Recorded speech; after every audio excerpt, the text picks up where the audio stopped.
Should be. It should work. Okay. Let me try and. Okay, yeah, it works. Alright.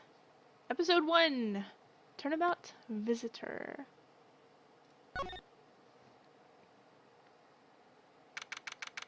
March 14th, 1:16 a.m. Question mark, question mark, question mark, question mark, question mark. I couldn't say them fast enough. To make sure the defendant is found guilty. What other choice do I have? That's the job of a prosecutor, after all. That may be true, but why? Why go this far?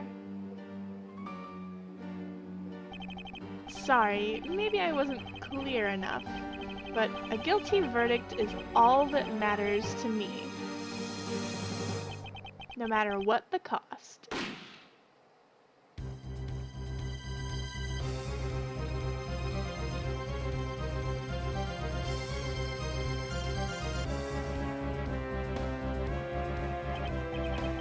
I'm a prodigy among prosecutors. Always have been, always will be. March 14th, 2:05 a.m. Prosecutors building 12th floor hallway. Hold it with that gun? What? Hold it! Hey Shot, how are you doing? There he is! It's hard to believe that I've been away from my office for a whole month. I hope Detective Gumshoe has been keeping an eye on my office and keeping it clean. Hey Ranbuma, he looks like he's smoking a cigarette right here.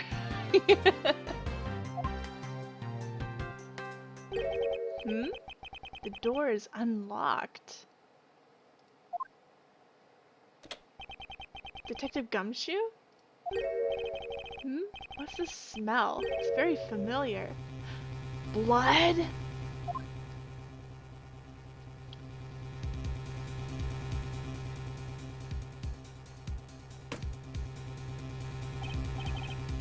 More Gumshoe. Better tweet double escapement.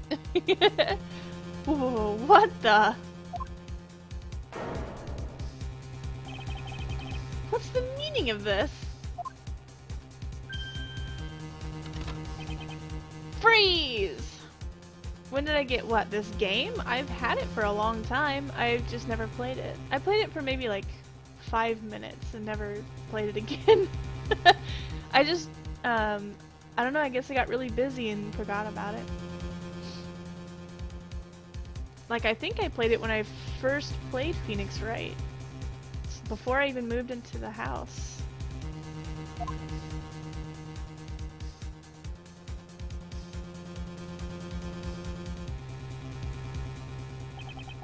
Identify yourself. Shut up! Oh, double escapement's already here. Yay! Humph. You got some nerve committing murder in a prosecutor's office. Insert crude Borginian swear words.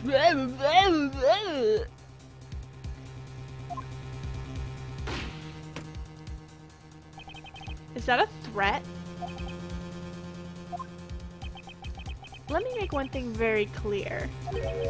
What? No one gets away with committing murder in my office. No one.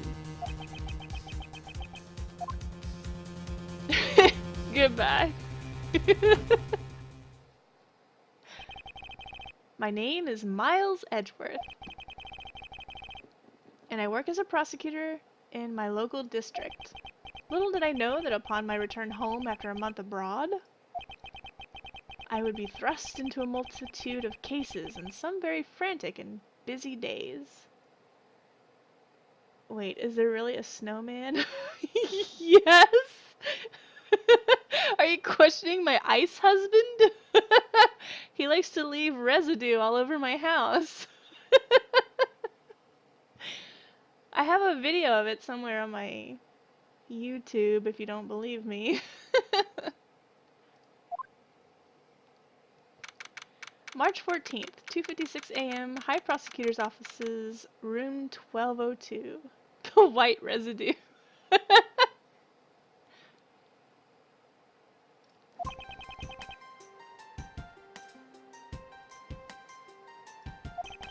I finished photographing the victim's bodies, sir! Very well. Please continue your investigation. I doubt his name is Forensics. But okay. Yes, sir! Look at him.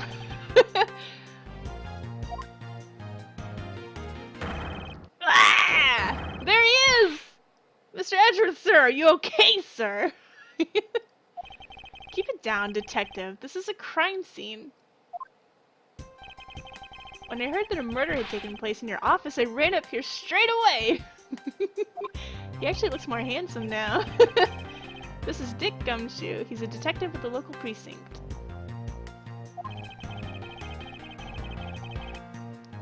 And the one they assigned to handle this murder case for the time being. Oh god. You're looking a little pale, sir. Are you hurt? No, I'm perfectly fine. However...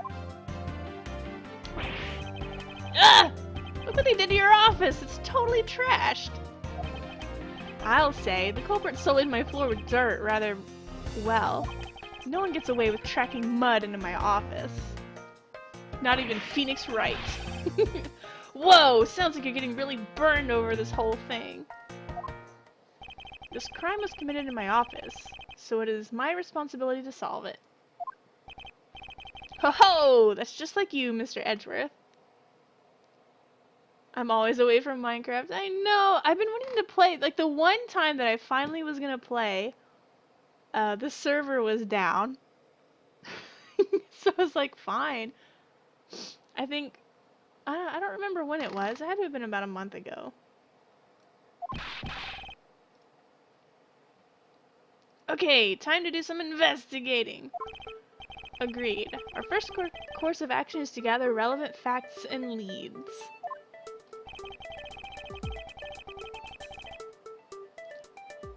Hello, Superbass1793. How are you doing? You like to come across, people that do these blind? Unfortunately, the first 4 games I had played previously before I started streaming, and I did stream them, but they weren't blind. But this one's blind, yay! Someday I'll get to Phoenix Wright, oh, whatever the newest one is. I haven't played that one yet, but I have played, I don't know, whichever one, whatever the 5th one was. The 6th one I haven't played yet. I'm right? Or is it? Yeah, I think I'm right. Anyways, we must not overlook anything, no matter how small, if we are to find the truth. Yeah, Dual Destinies. I played Dual Destinies, but the one after that I have not played.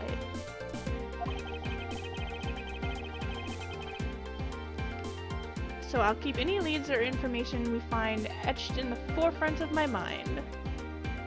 Yet to play Spirit of Justice. Yes, you are correct. Sorry, I forget the subtitles sometimes.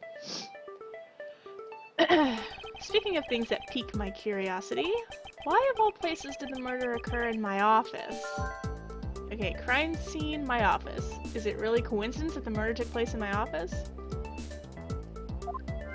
It can't be a coincidence. How often do people come to your office with you not being there and dying? I get the nagging feeling that this is something important to keep in mind. Yeah, I was wondering that myself, sir. I mean, you can't really say it's just a coincidence, can you? No, not really. Especially because of this! The key to your office? Right, the office key. For security reasons, this office's door has a lock built into it. Alright. What do you mean, sir? If you think about it carefully and use logic, it should become clear to you. Logic? What's that? By finding the connection between 2 pieces of information and connecting them, new information is born. That is the end result of using logic. Of course Gumshoe would have never heard of that before. We're gonna get it soon? Yay!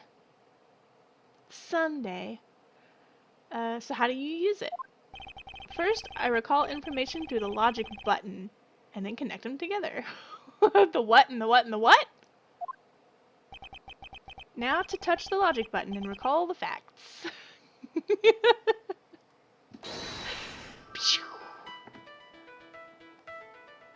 Alright, connect my thoughts. Okay.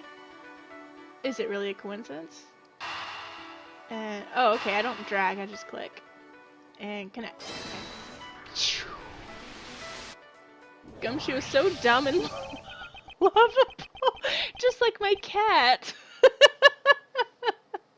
She's so clumsy and cute, but you can't hate her. For security reasons, all prosecutors' doors are outfitted with locks, which means it would have been hard for the murderer and the victim to get in here. Ergo, it's impossible to dismiss the location of this crime as mere coincidence.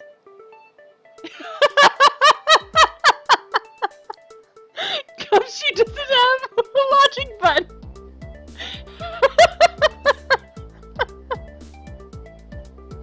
Oh my god. Alright, here we go.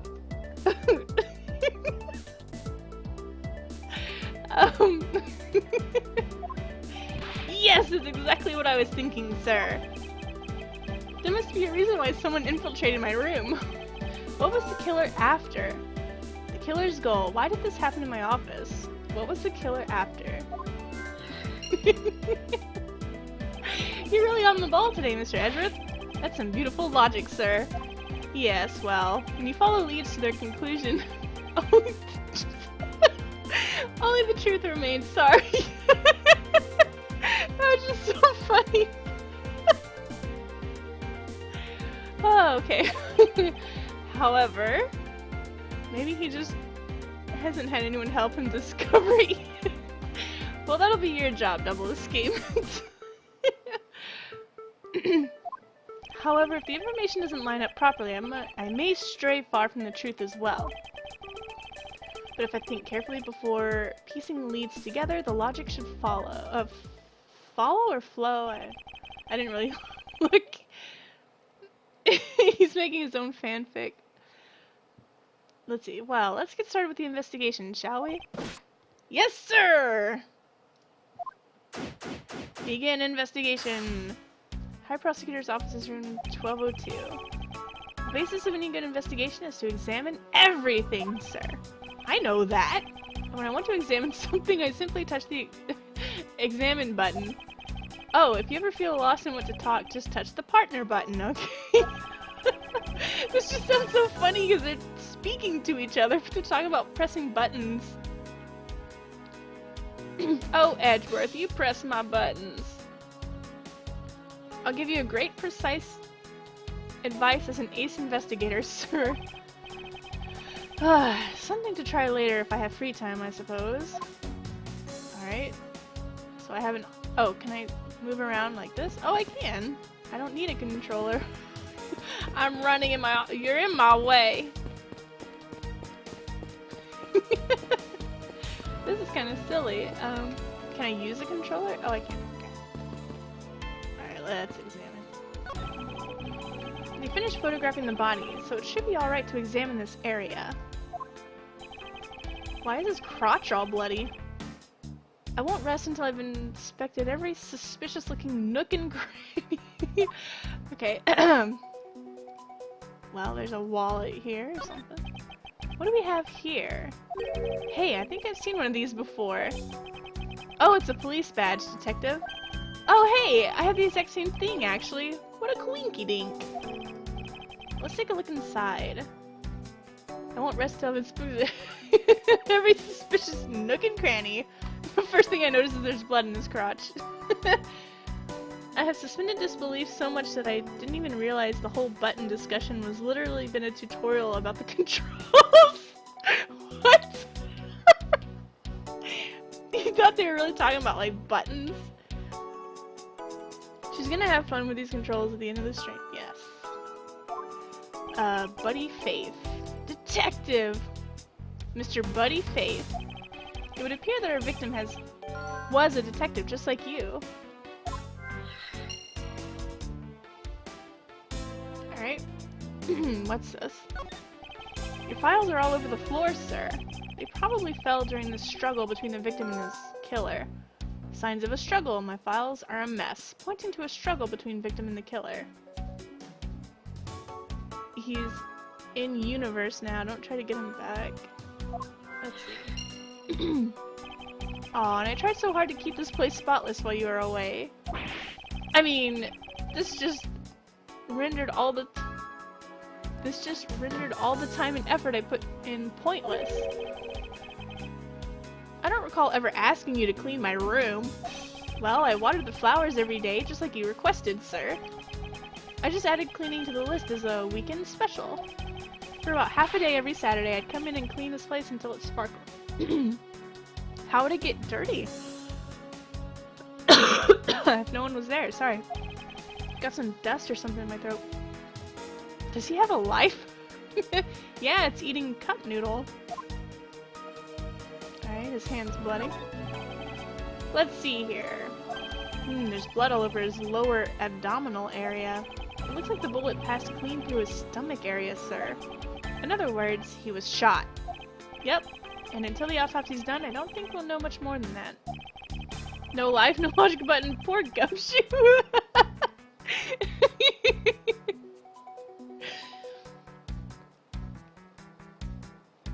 Okay, please have the body sent to the morgue once they're done processing the crime scene. Crime scene notes. Type documents discovered in my office. Oh, is that my badge? Where do I get that? Are you going to be okay with keeping track of the evidence? Be fine, sir? Of course. This is the safest way I know to keep track of it all. Alright, if you say so. If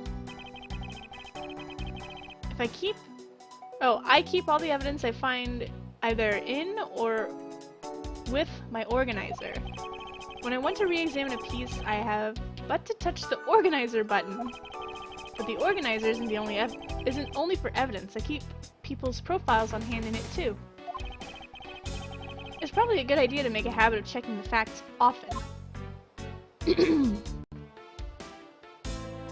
So he's got blood everywhere. Let's see here. There's blood all over his lower. Okay. Yeah, there we go. I got it. I got it. You guys can joke, but this is why I can't play Call of Duty. Games just feel too real, and then he gets stressed.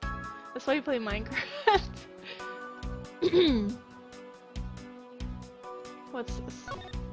I don't believe it! I packed those files in these shelves so tight that not even an earthquake could make them fall off. But just look at them! At this rate, the rest of the files won't be able to withstand an earthquake at all. A problem, to be sure. Well, once the investigation is over, we'll put them back up on the shelf. Okay, I think that's everything for that. Oh wait, what about his hat? Can I look at his hat? Infanticize about Gumshoe and Mailman. No, I can't look at this hat, I guess. Ouch, they even knocked over your chess set. I had it all set up ready for when you got back. I figured we could play a few games. I had no idea you were interested in chess. I'm actually pretty good at checkers, so I thought I'd give chess a try. In that case, I suppose I can set I can set some time aside after we solve this case. Though I don't expect games to tax my mental acuity much. Aww. Alright, here's something. A thing. Oh, hold on one second.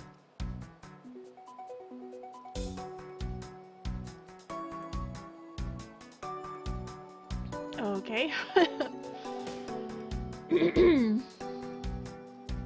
Examine. What have we here? Could this perhaps be the murder weapon? If so, it would mean that the killer made their escape after disposing of their gun here. I think I've seen one of these before. Care to enlighten me as to where? Oh, I know! I was issued the exact same model. I think. Detective. I don't really like guns all that much. I mean, they're really dangerous. And now that I think about it, you do see this model around the precinct a lot, sir. I don't use mine much, except in emergencies, so that's why I didn't recognize it. So that's the same type of revolver as the ones used by this precinct's detectives. Right, revolver! Found at the crime scene. It's the same model as those used by precinct detectives.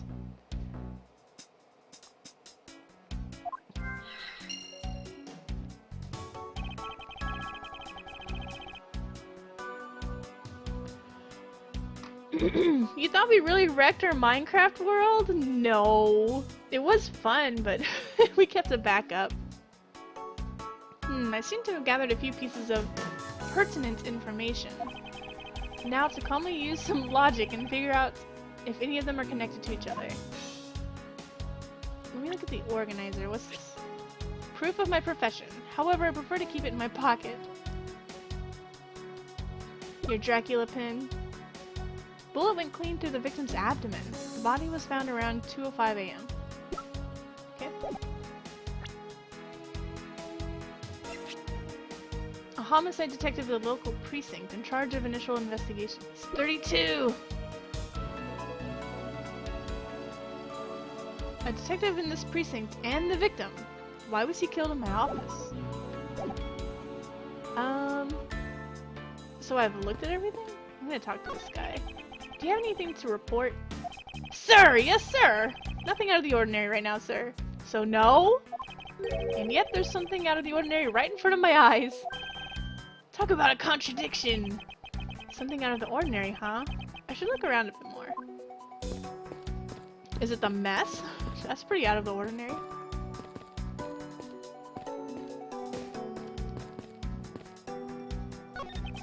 I hope we can solve this case quickly. I'd like to return to relaxing on this sofa. That thing looks a billion times softer than my mattress at home. Can I sit on it too? Just for a little while, sir? Detective Gumshoe, you know I can't allow that.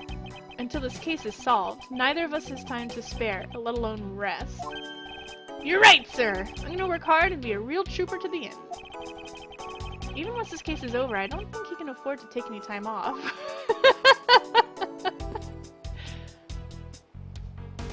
Poor Gumshoe. How's it coming along? Please, I need absolute silence! Fingerprint lifting is a delicate art! Well, I never! Steel Samurai. Well, it's a good thing my Steel Samurai doll was spared any harm. Speaking of which, I still haven't actually sat down and watched any of that show. What's it about again? Well, I don't know much about it myself, but the hero of the Steel Samurai warrior of Neo-Old Tokyo is the Steel Samurai, and his goal is to defeat the evil magistrate. It's a show geared towards kids. However, its high production values and riveting plot draws in a number of adults as well. Spin-offs like Pink Princess, Warrior of Little Old Tokyo, and the Nickel Samurai, along with the deluge of merchandise and even a new stage show gives it presence. You sure know a lot. Are you sure you're not some sort of rabid fanboy? Of course not! Anyone that keeps up with society knows at least this much. And that conversation lasted longer than expected. Let's return to the investigation. I agree. Is this yet another batch of fresh flowers? The ones that come with a card attached every month like clockwork for you? Yep. Speaking of that, let's see what's on the card this month, sir. All will be resolved. Windy. Oh, Ms. Irony, how painful are thy thorns. Windy, isn't that the name of the old lady with the whiny voice that stalked? That's enough, detective! You need not remind me further. And here's the Kerjigger,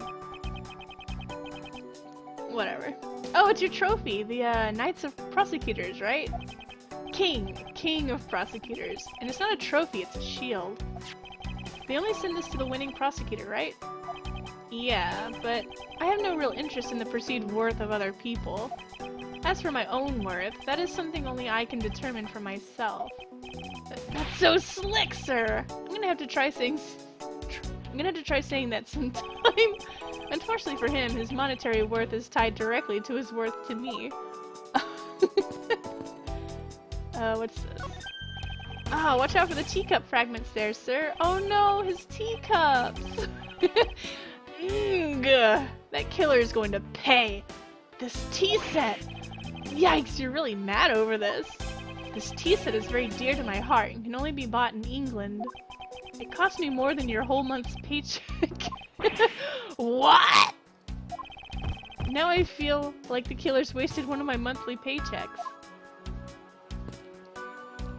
Lots of nods to the previous games, yeah.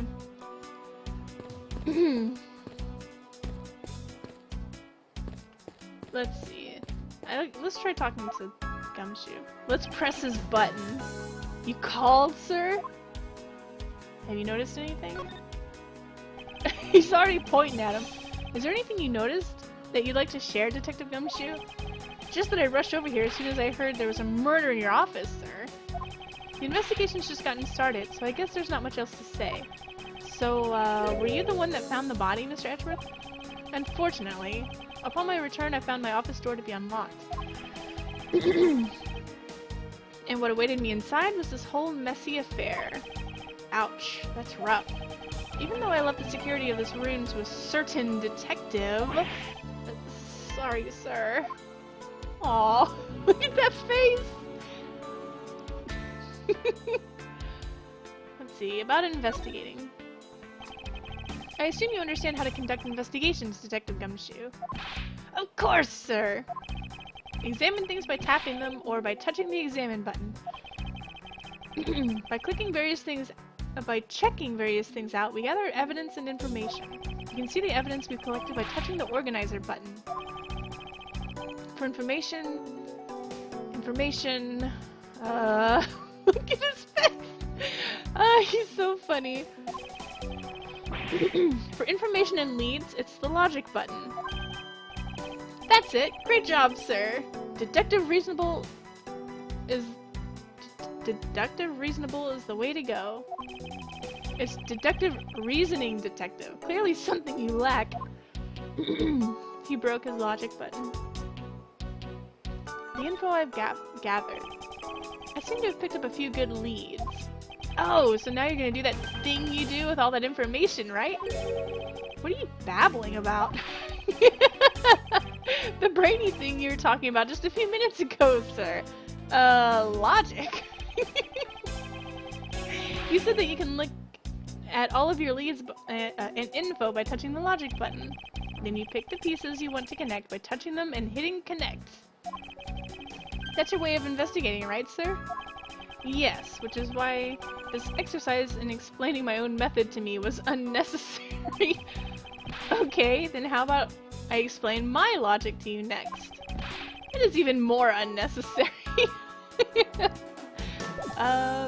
Well, I can present things to him?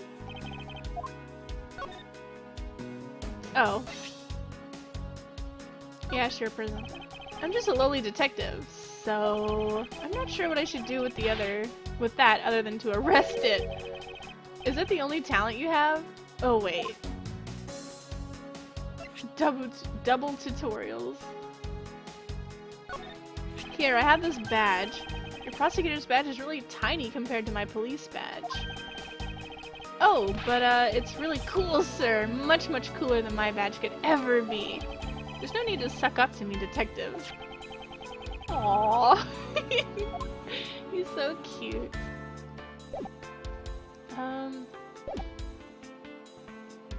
Alright, let's look at things.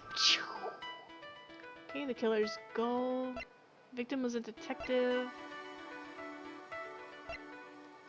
Signs of a struggle. My badge is cooler!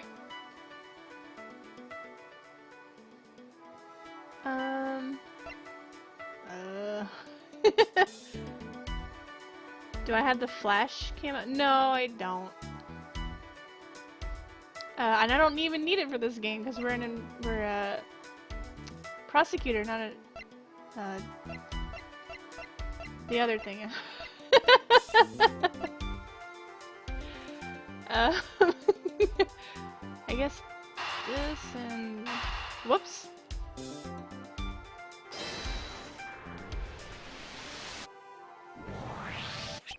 Revolver. The standard model used by detectives. Could it have belonged to our recently departed? Detective Gumshoe, could you please thoroughly check the victim's body one more time? Yes, sir! On it now, sir. Excuse me, pal. Let's see. What have we got here? Mr. Edgeworth, sir, this guy's wearing a gun holster. So it appears that our killer somehow managed to take the victim's gun from him. Okay, the revolver data was jotted down in the organizer. I think I need to hit the logic button. Let's see. Oh, a defense attorney, that's what I meant. Let's see what else we can find out about this revolver. As I always say, you've got to look really carefully at each piece of evidence. You can use the scroll wheels to rotate an object. There's no such thing as a bad angle. Use the slider bar or the X and Y arrows to zoom in and out to get at the nitty-gritty.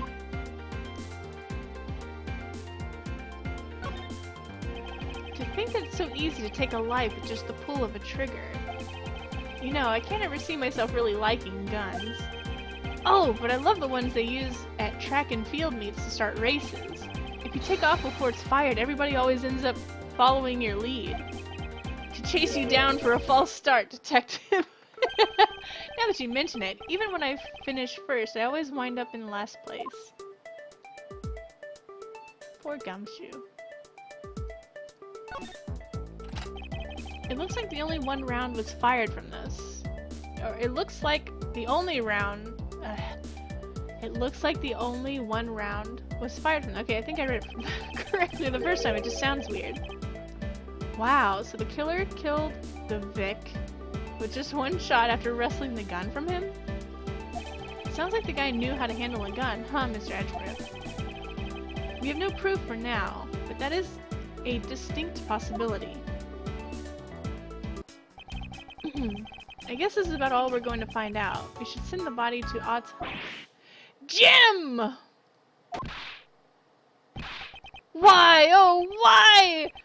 How could this have happened to a guy like you?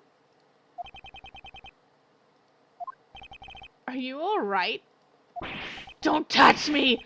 Leave me alone! Just let me be! Sorry, but I can't do that. The investigation is still ongoing, so please refrain from touching the body. The body? The body? Don't talk about him like that, like he's some lump of flesh. Look at him! Jim looks like he's just turned in for the night. Sure. Just in a blood-stained suit, pal. Where are my manners? Oh, his mood kind of changed a little bit. Aren't you that prosecutor? Why, yes, I am. I'm... Jacques? Jacques... I guess... I don't know. We're gonna call him Jacques. Jacques Portsman, prosecutor. Jim here was my partner in crime busting. I'm Miles Edgeworth, and like you, I am also a prosecutor. Detective Dick Gumshoe, sir. So you're Miles Edgeworth. I guess this is your office. Yes, that is correct. Then it was you! You're the one who killed Jim! Hey, don't go around jumping to conclusions, pal. Just calm down, okay? I will not! I know how things work around here. High prosecutor's office doors have all have locks built into them. And only the owner of the office has the key to his or her own office door. That is correct. However, I was not the one who killed your partner. Yeah, Mr. Edgeworth has been overseas on a business trip this whole time, pal. And the key to the door was with me the entire time, okay? You really need a logic button, Detective Gumshoe. So the only one who could get in here was me! Wait, that means... I'm not sure what that means. So it was you then! You're Jim's killer! No way, pal, you got it all wrong. Everyone calm down. Mr. Portsman, correct? If you're a real prosecutor, you should know to stay collected. The investigation has only just begun. Isn't it too early to be drawing conclusions? Alright, I get the point. He seems a little too cheerful. You're right, my mistake. I tend to get a little too hot-headed sometimes. He's popped his collar cream, Puff. You sure are one cool customer though, Mr. Edgeworth. I've heard all the rumors about you. You're the great genius prosecutor. You're something of a legend, you know. Anyway, let's call a truce and work together, okay? Now, how about a handshake to seal the deal? A pleasure to work with you. You guys were conducting your investigation, right? Sorry for barging in like that. Carry on then. It's your room after all. Thank you. I intend to. I just want a little more time to say goodbye to Jim. You there! Sir!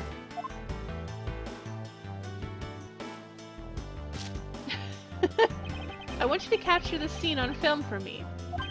My final farewell to my partner, Jim.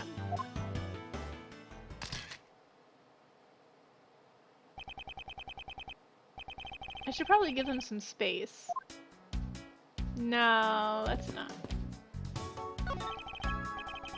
Mr. Portsman, a word if I may.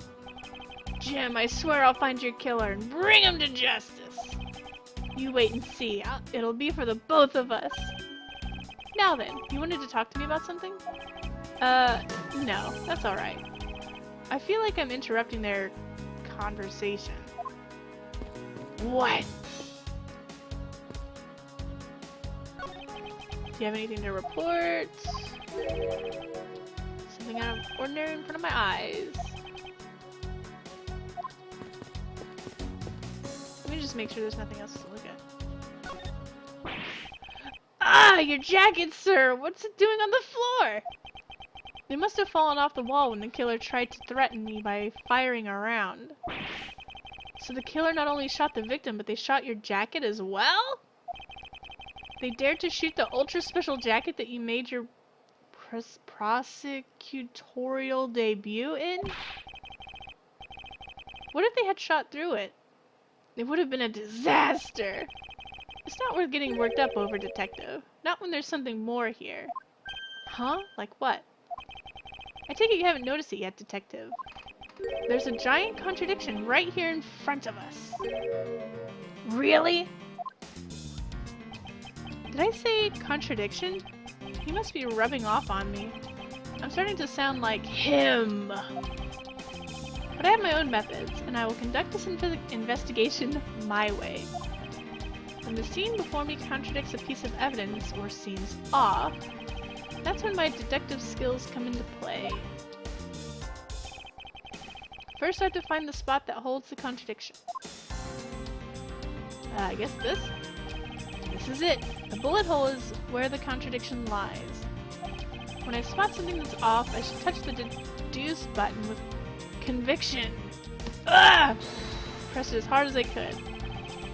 And when I have found sufficient proof to prove the contradiction, I present it. This is how I do things. Is this it? Issue to the victim. Only one shot was fired, that's it. Eureka! Eureka! This bullet hole is a contradiction. Eureka! Eureka's Castle. Every time I hear the word Eureka, I think of that show. This bullet hole is a contradiction. What do you mean, sir? It's elementary. Elementary is what I was trying to say for some reason. 2 shots were fired in this room. The first felled the victim. And the second felled this frame. Hey, that's right! However, this gun was only fired once. Hey, that's true too! Which means that one of these 2 bullets was fired from a different gun. Did the killer have another gun prepared for tonight? Another handgun. Other than the victim's gun that I found, could there be another gun in play here? By the way, I noticed something, sir. Yes? What's that thing sticking out from behind the frame? Ah, that. It's a secret safe. A secret safe? Ooh, I smell money! I'll spare us the trouble and just say it. Nothing like you're imagining is inside. Now, if you could kindly move this frame out of the way. Roger that! Achoo! Achoo! Talk about dusty! What about gotcha? Should have to figure out a way to come into stream and shout Eureka quite like hold it or objection. Talk about dusty. I suppose that's what happens when I'm not here to dust it while once in a while. I had no idea there was a safe here, or I'd have kept it clean for you, sir. So when did you put this thing in? It wasn't something I had installed personally. Every prosecutor's office has one. Really? I had no idea!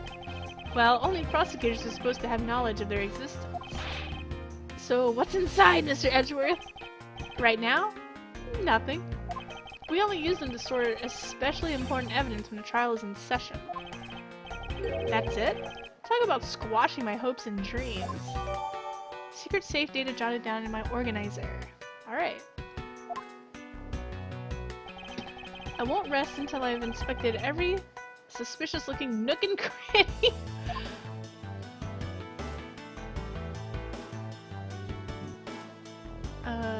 Looks like somebody's wiped it. Hmm? Now this is odd.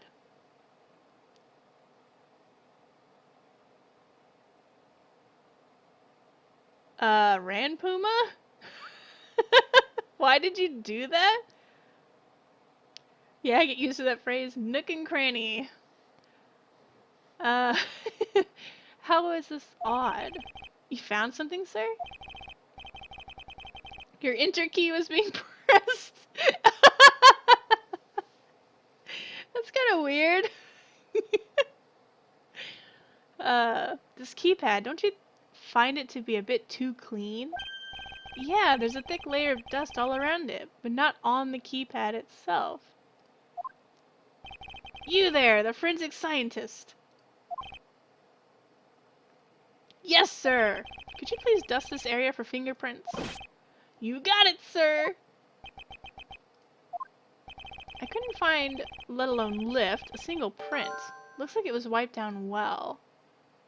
Wiped fingerprints. All of the fingerprints on this have been wiped clean off.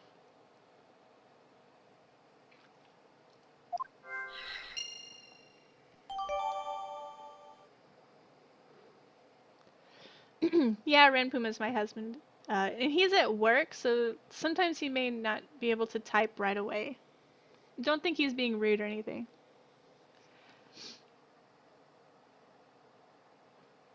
Let's see. Secret safe data updated in my organizer. As I thought! It appears that logic is the only way around this setback. Time to rationally and calmly connect the dots with the information we have. What would that be? Killer's goal. Must have been something about... Oh, the wiped fingerprints? Another handgun?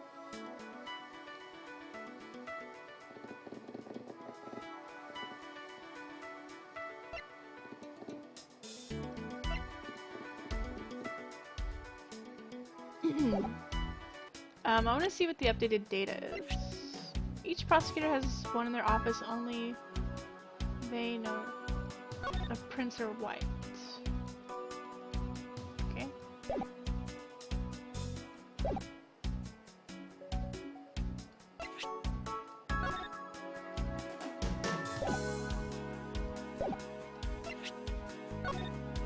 Yeah! This badge's design is said to reflect the relentlessness and discipline of law enforcement. It comes from the authority vested in us as strict protectors of the law and executors of sentences, much like harsh winter frosts and blazing summer days. To wear it is to identify oneself as a prosecutor, but I have no interest in doing so. Does it have a number on it? Just like, I guess not.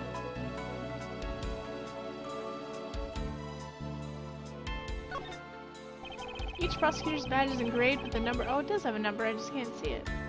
Engraved with the number of its owner on the back. Humph. Numbers! As if we're not human on the inside like everyone else.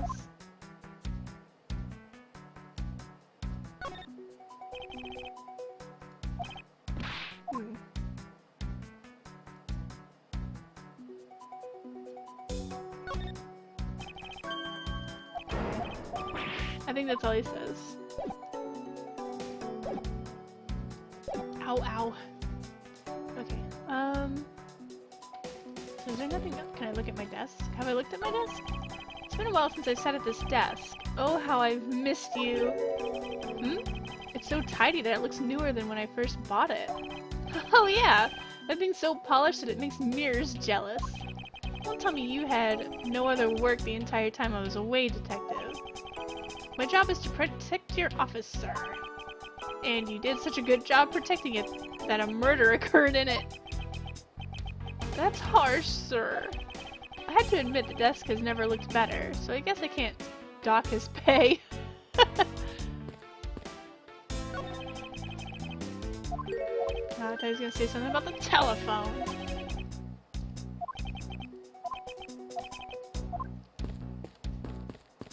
Is that everything? Is this a... Yeah, it is.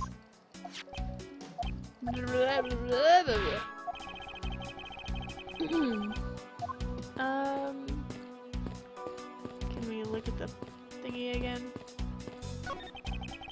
I hope we can solve this case quickly. I'd like to return her. Okay. We read this already. Alright, let's go ahead and... Whoops. Logic. That's what it's like when I'm thinking, like... I don't know.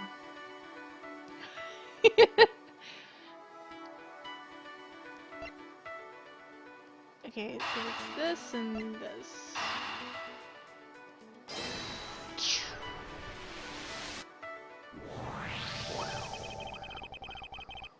I believe I figured out what the murderer was after.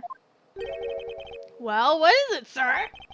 The fact that the safe was wiped clean of fingerprints suggests that the criminal had at least attempted to open my safe, making the culprit's motive for breaking and entering theft, I believe. Okay, the culprit tried to open my safe. Was the killer's motive theft? I wonder if knowing that the motive behind this break-in was theft changes what the other pieces of information can tell me about this crime. Signs of a struggle. Theft. Another handgun.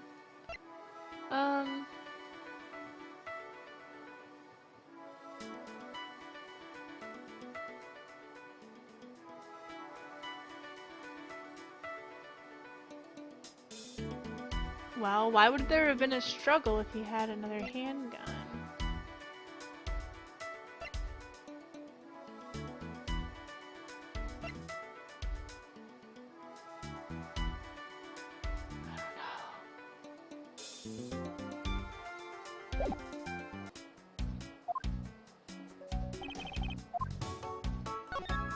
Let's see if I can talk to him about the safe.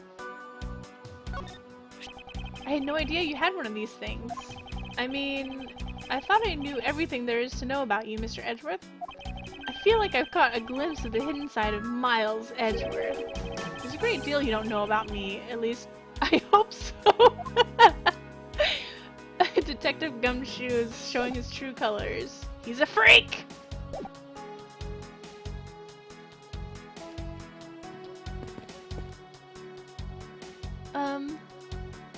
Alright. Alright, I'm gonna question the struggle if there was another handgun.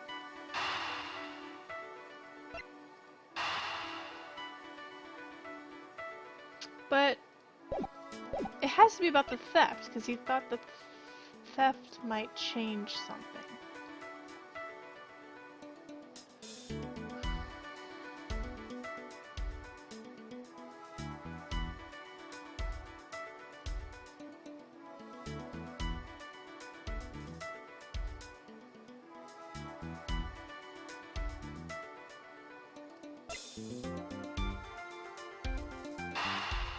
Let's do this.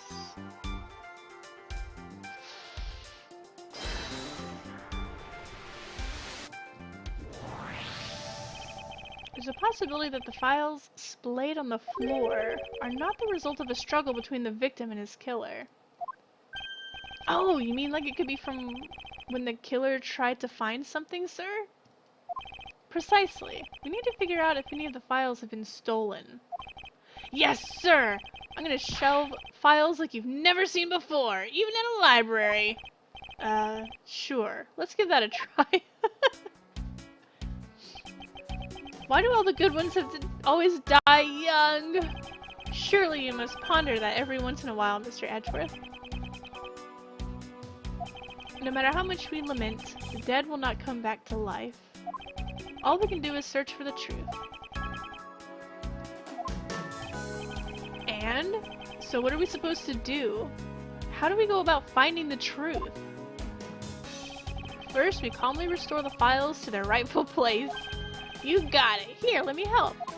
Do not let this guy help. So this file goes here, and that book goes there. You sure know a lot about where things go, despite it being Mr. Edgeworth's office. Because I'm the one who keeps it tidy, pal! Okay, done! Ugh. It would appear that the murder was definitely committed here. Ugh! The bloodstains on the bookshelf are still fresh. I suspect the victim was killed in a standing position, hence the prints on the shelf. And then the guy fell onto the floor, right? The blood on the floor is kind of grossing me out. Detective, I don't have the time to deal with your weak stomach right now. Ugh. But you know I'm no good with blood, sir.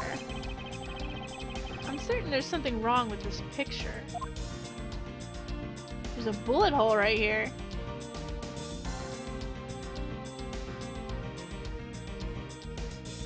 Oops. I meant to click examine.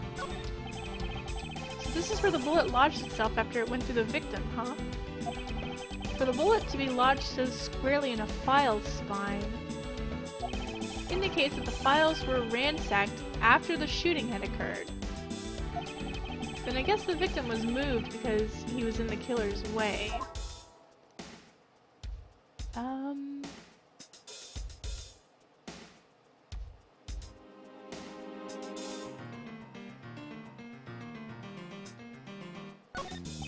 The victim's handprints. He must have tried to support himself with his hands here after being shot. There are prints on the floor, too. Those must have been made when, unable to stay standing, he dropped to the floor.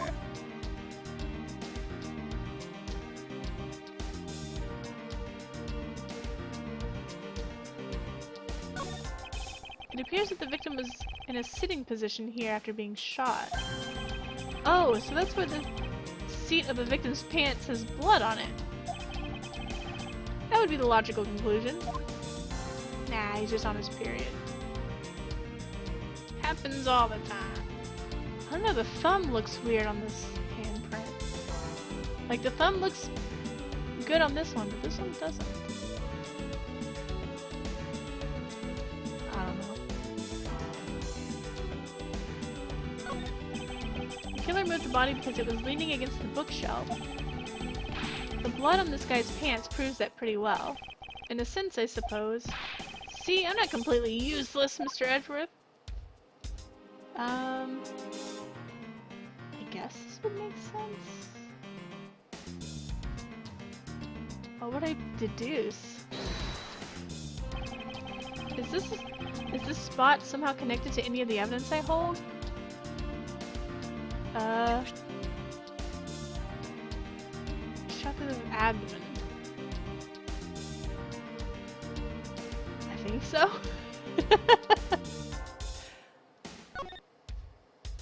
Oops, I didn't mean to check. I meant to... Eureka! Eureka! There's clearly a contradiction here with this bullet hole. What do you mean, sir? You don't see? Quite simply, the bullet hole itself is too low. If the victim was shot in the stomach, the hole should be much higher up. But what if the guy was shot while he was sitting or lying down, sir? That would be illogical. The victim leaned against this shelf here after being shot, which suggests he was standing when he was shot. And that means... Oh, wait, what does it mean, sir? It means you need to use your brain every once in a while instead of mine, detective. In any case, it means someone made a faulty assumption. And it was from this mistake that our current contradiction was born. What is the faulty assumption that caused this problem with the bullet hole's position? What? The order of the files, the position of the handprints, position of the body. I am the husband man. What is the faulty assumption that caused this problem with the bullet hole's position? Order of the files. I think it's the handprints.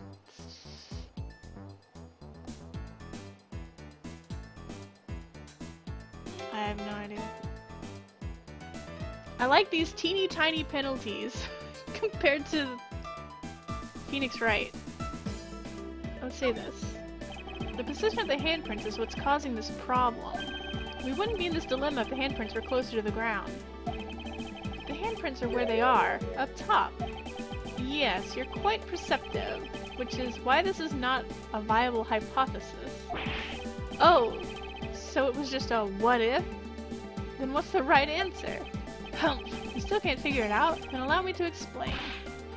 Yes, please, sir. Oops. I guess he didn't notice the slip-up, although at this point I shouldn't be surprised. What is the faulty assumption?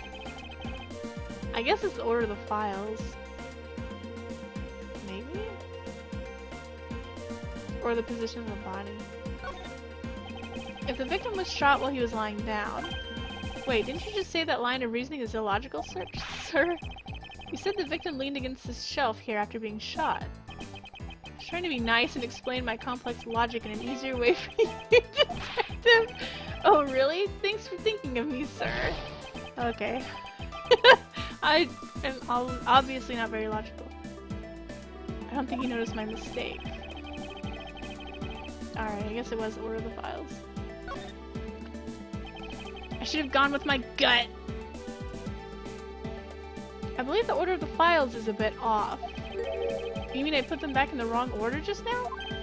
Hey, actually, I think the labels on the files are wrong, sir. Oh? Yeah. You see here how the files that were shot begin with the number 0? What if I was doing all the way down there after 1, 2, and 3? That's really weird. Actually, the way they are organized now is the correct order. They're exactly as I see them in my mind's eye. The numbers are all out of order, sir. Those white binders are special, so they are arranged a little differently. But from this, we know that the files were not in this order when the crime occurred. Aha, so that's it. I believe the killer made the same incorrect assumption as you just did, detective. Let's rearrange the files in numerical order and see what we find out. Do you think it'd be okay to prop the body back up to how it was before it was moved? They finished processing the crime scene, so I don't see why it wouldn't be. Are they gonna pick this man up? They're gonna make Gumshoe pick this man up? If you please, Detective Gumshoe. Are we gonna see this? Oh my god. Where's his head? As I suspected, the bullet hole is now where it should logically be. Or, no? It's not his hat. His head's gone. The killer went through my files first before shooting Mr. Faith. And then put the files back in numerical order, I guess. It's his hat? I thought his hat was a different color. I thought it was the same color as his suit. He didn't have his hat on. Did they just pick up his hat and put it on his head?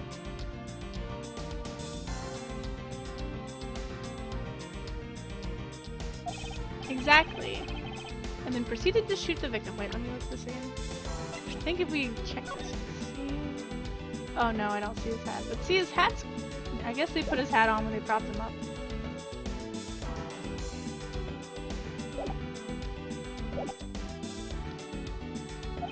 But why would someone kill a man and then look through your files one more time? Puzzling indeed. The files were thrown into disarray twice. Once before and once after the crime. Why? His hat fell off when he fell over. Yeah, I mean, I know his hat fell off when he fell over, but I just wonder why they bothered putting his hat on when they propped him up. Yay! Now the crime scene is as it was at the time of the murder. Time to give it another look. Yeah, there's something here. This! What is that? So the artist didn't have to draw hair. Sounds like something I would do. Why does it say gumshoe on there in blood? I'd say it's some incredibly incriminating evidence. Yes. Indicative of criminal activity indeed. No, wait. There's gotta be some mistake.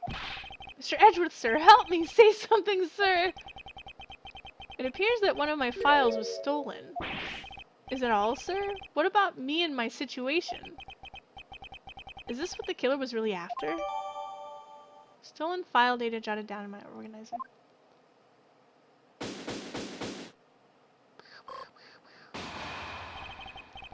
Looks like Jim was able to leave us the name of his killer in the end. And this most important message managed to reach us. Oh, gumshoe, no! I'm telling you, it wasn't me! You can't be terribly pleased to hear that your beloved partner is the guilty party.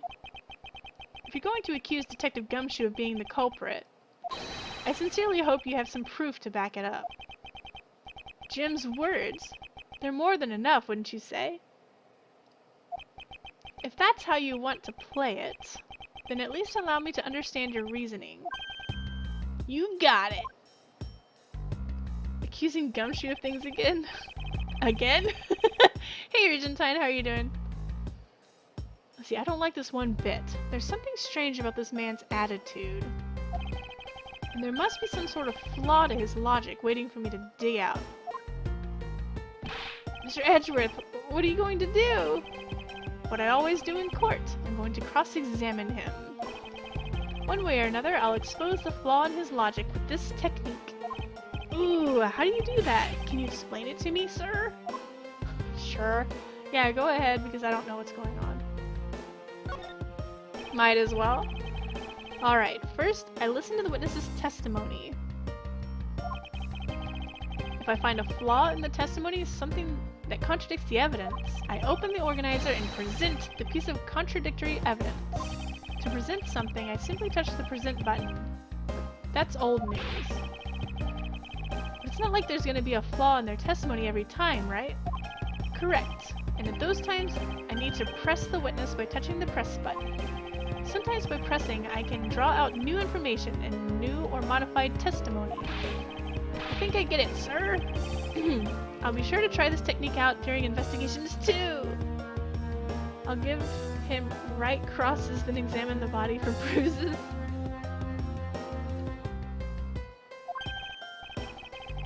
Very well, I'll even show you how it's done. Now watch carefully. Mr. Portsman's logic. Detective Gumshoe, you stole Jim's gun from him and shot him dead. Further, you messed up the files to make it look like you had committed the theft instead. That's when you moved Jim's body that was sitting in front of the bookshelf. But thanks to that, you didn't notice the bloody letters his body was hiding. And it will be by his final words that you will be brought to justice. You intend to argue that the victim's dying message points to his killer? I can hear Jim's voice and he's calling for his killer's arrest. Humph. Are you sure you're not mishearing his words, Mr. Portsman?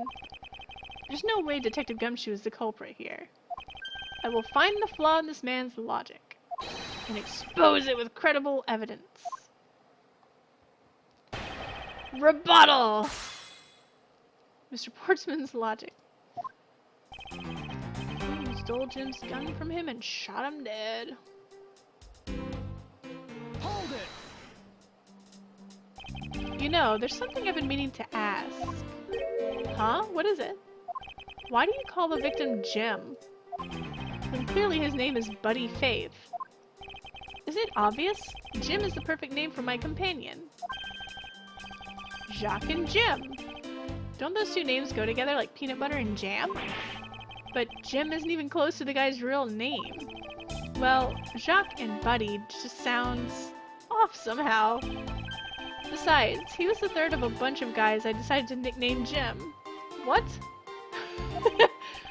He talks about the victim like he was his pet.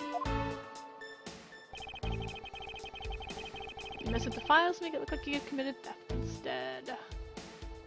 Let me look at what I've got here. One of the files on that were written upon in blood was stolen. Let's look at it.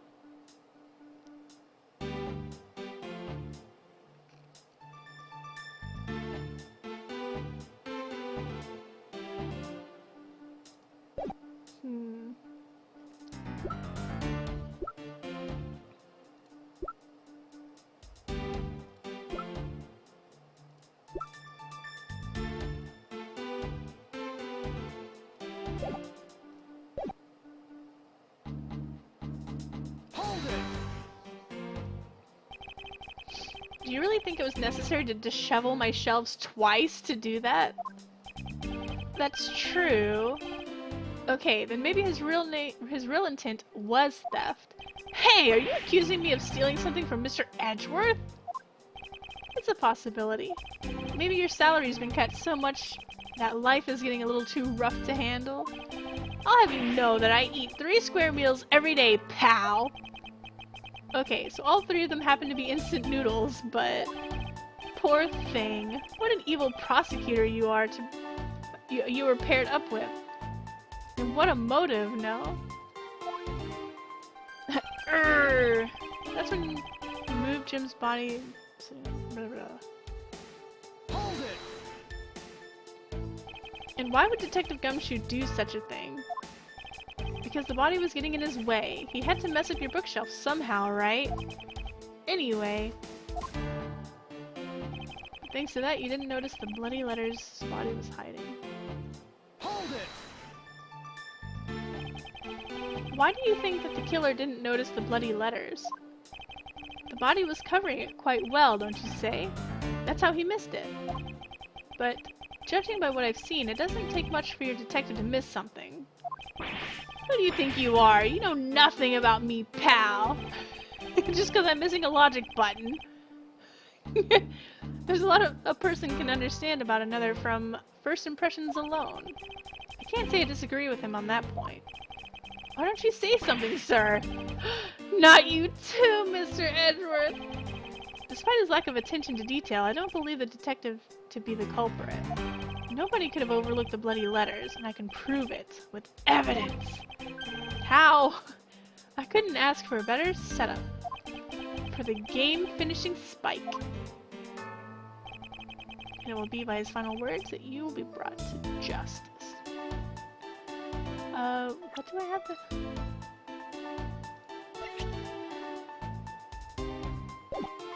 I guess the fact that one was stolen, you couldn't just ignore there were letters on it. Hold it! Are you saying that those letters were intended for you? Yep. Jim was an outstanding detective. I would expect no less from my former partner. It looks like Mr. Portsman still doesn't understand. He has yet to figure out the true meaning behind the bloody letters. What are you sputtering over there? Can't you just admit my logic is perfectly sound? Actually, there's a gigantic flaw in his logic.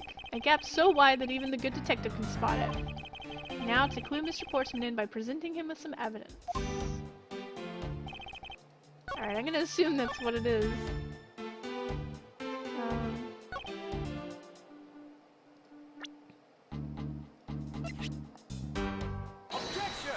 Objection! How many gestures did he just do? Perhaps you're not aware, Mr. Portsman, but there is a serious flaw in your logic. Huh. Bringing a bit of the courtroom into this, I see. No problem, I'm game. I can't help but find it odd. Excuse me? Odd that a fellow prosecutor would be brought down by the power of his own office. Jock Sportsman. Oh, really? That's pretty silly. I always liked how the names had some kind of spin off of something of their personality or, I don't know, just their person in general. Oh, what are you talking about? Oh, you're joking. I get it. If you have the time to laugh and you have the time to take another closer look at this, do you still not see? If not, may I direct your attention to the missing file? What? That's impossible! What's impossible? What's impossible, Mr. Porcelain? Nothing. The files on that shelf are all about a certain case. When the killer went to take the file after murdering your partner, I highly doubt they could have missed the bloody letters written on the spines. Objection! It's possible that they could have taken the file before committing the murder. I think that's pretty obvious that the file was stolen after it was written on. The missing letters in the detective's name where the file should be is proof. Yeah! I mean, the S is gone, and there's only half of an H. If Detective Gumshoe really is the culprit of this case, I highly doubt that even he could overlook his own name written in blood on the files. Especially as a detective who can't stand the sight of blood. Wow, what was that? Gasp. Which means... What exactly? What does that make this dying message? It makes it the work of a criminal intent on tampering with the crime scene. That was some whiplash. It makes me think of that seagull meme where it's like inhales and then shouts something. I don't know. That's so low! I can't believe the criminal tried to pin this whole thing on me, sir. I'm gonna get him, sir. You'll see. I'm gonna have them under arrest in no time. Well, Mr. Portsman? Brilliant! Absolutely splendid. Logic deserving of Olympic gold. I appreciate the praise, but it doesn't change the fact that your reasoning is flawed. Meh. You win some, you lose some. That's how life goes. Glad everyone's so cheery, even though I feel more dead than alive. I bet not as dead as Jim there. But you know, it really is a shame. I really didn't want to have to bring this up. However... What is it this time? Are you still after me, pal? Humor me for a second. Who has the key to this office? That would be me! But Mr. Edgeworth just proved that I'm innocent, pal. Could you please stop removing your clothing? That's absolutely right! And I acknowledge your innocence. Then why do I sense that you still have something to say? Stop removing your clothing, sir. It's distracting. Quit! Well, I was thinking. Did you know there's one other person with a key to this office? One other person?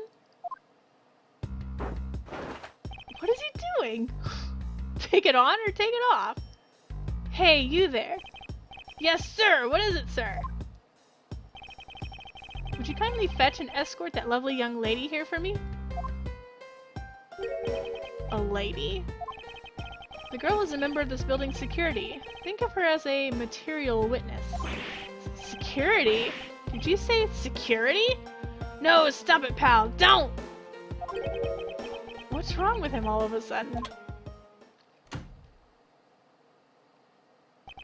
Is it Maggie? I believe she needs no introduction. I've called upon Miss Maggie Bird. Oh, it is Maggie! A member of security. She's got the blue badger shirt. Detective Gumshoe, sir. Maggie!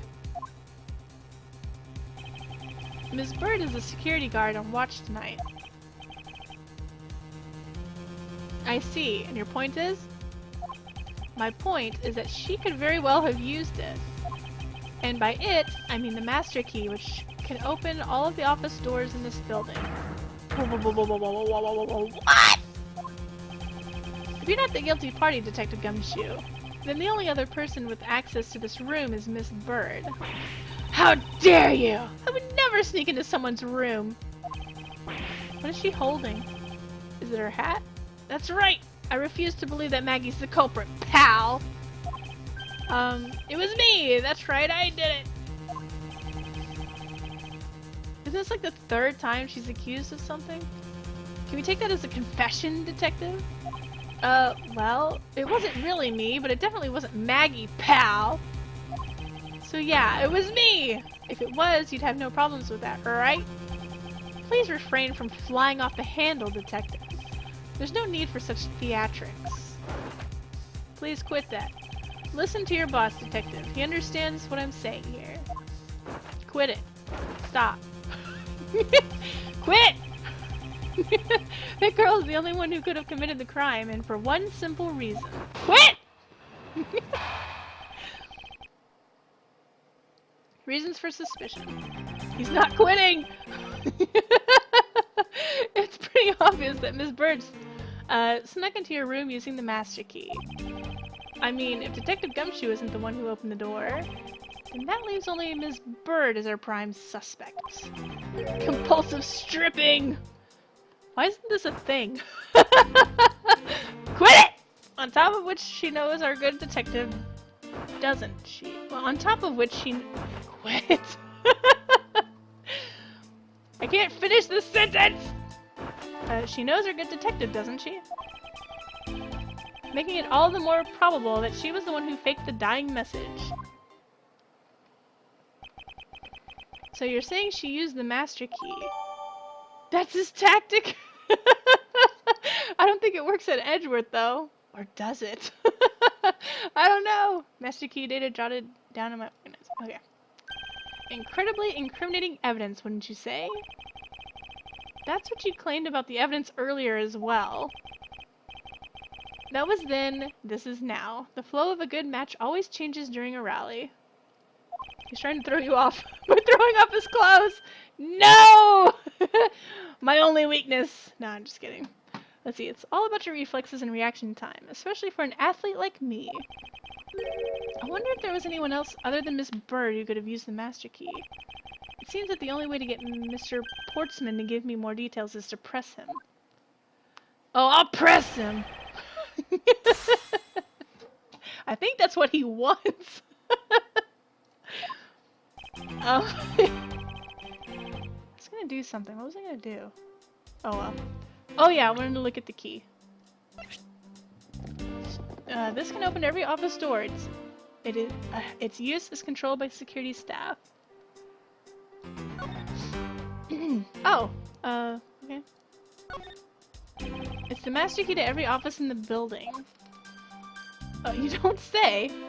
Okay, there's nothing on the tag.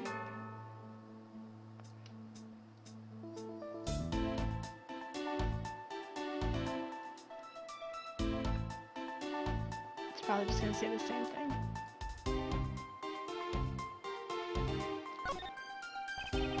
Yeah, okay. I guess that's all it has to say. First a right, then a left, then another left. Alright, can I not use my logic button while we're in this? No, I guess not. Hold it! Hold it! Are you sure Miss Bird is the only member of security who could have used the master key? There's only one person on staff at this time of night, and tonight, she's it. Isn't that right, Miss Bird? That's, true, but I wasn't able to use the master key at the time of the crime, sir! Wasn't able to? What's that supposed to mean? Yes, moving on. I'd hate to get sidetracked by something Stop! I'm the one getting sidetracked by something unrelated! What do you mean unrelated? I want to hear what she has to say, pal! But you can't really trust her not to tell lies. Plus, I hate wasting time. Should I hear Miss Bird out? Ask for more details. It doesn't hurt. Not so fast. I, too, am interested in hearing what Miss Bird has to say. Oh, I should have got a bottle of water. Didn't I just say it'd be a waste of time? We don't need to hear her lies. He must have somewhere important to be at 3 a.m.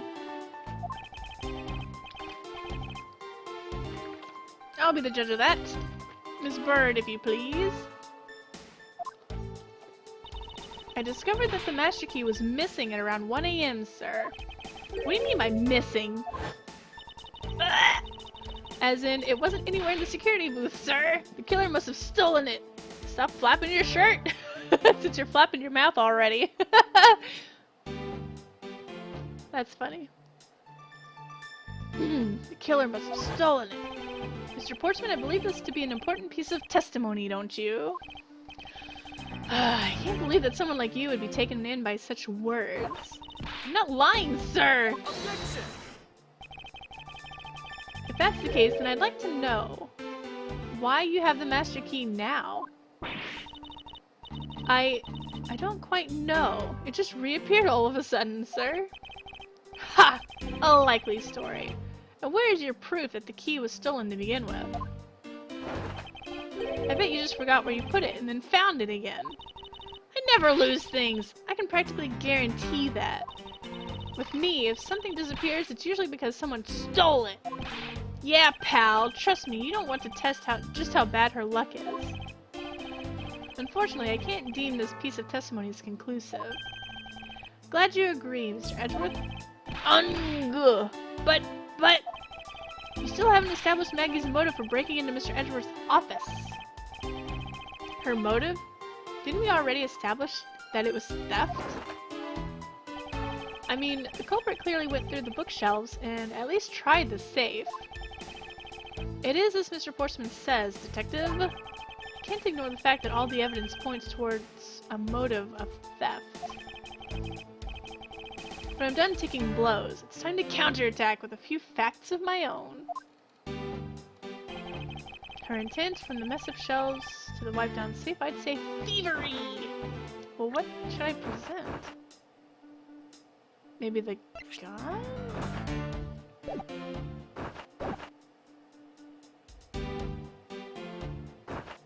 Hold it! He's gonna fly away if he keeps this up. I concur that the culprit's motive appears to have been thievery. However, glad to hear that the great Miles Edgeworth is in agreement with little old me. However, with regard to the investigation of the bookshelves and safe... Hey, good thinking, asking for my opinion on the matter. Would it be too much for you to allow me to complete a full sentence? That's what I'm saying. Hold it! I thought we had established Detective Gumshoe's innocence pretty thoroughly. It was just a theory, one hypothesis among the many possibilities.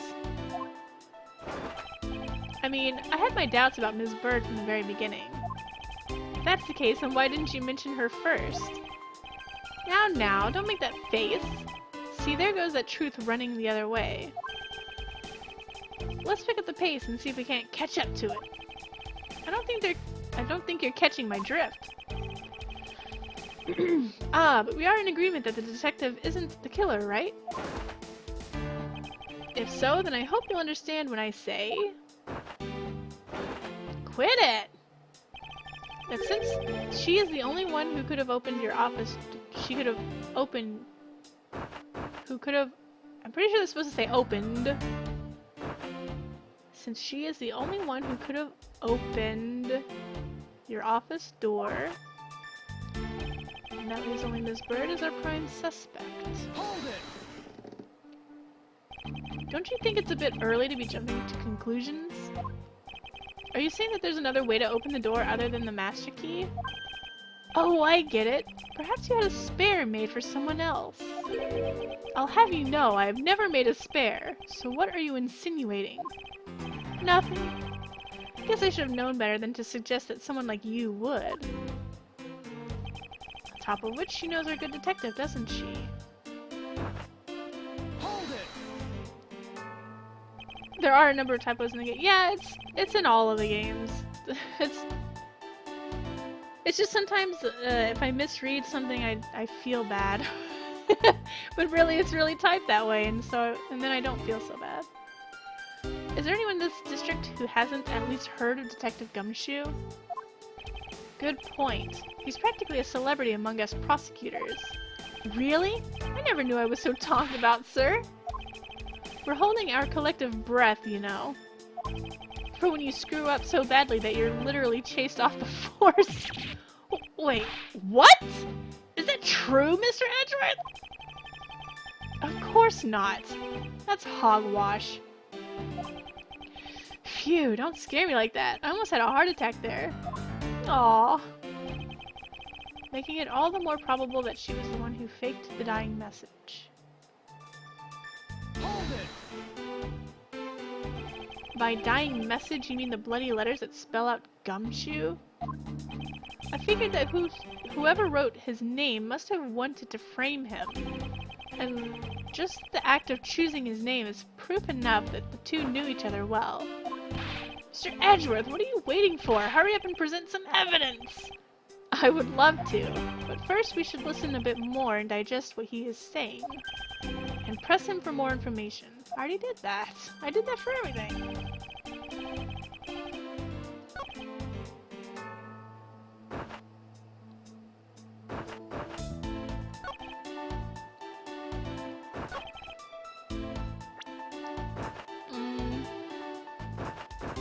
Oh my god, please stop.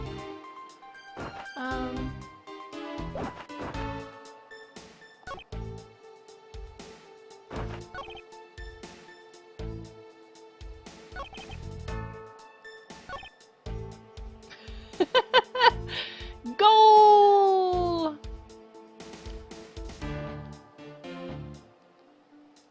Whoops.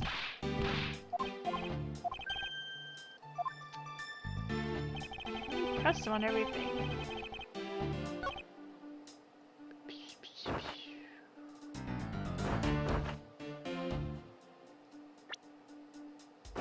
How would she know about the safe, though?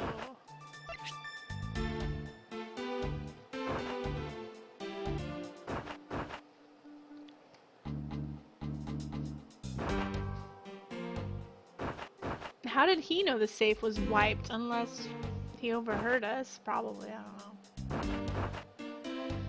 don't know. Are there no penalties? I don't see a penalty on the penalty bar.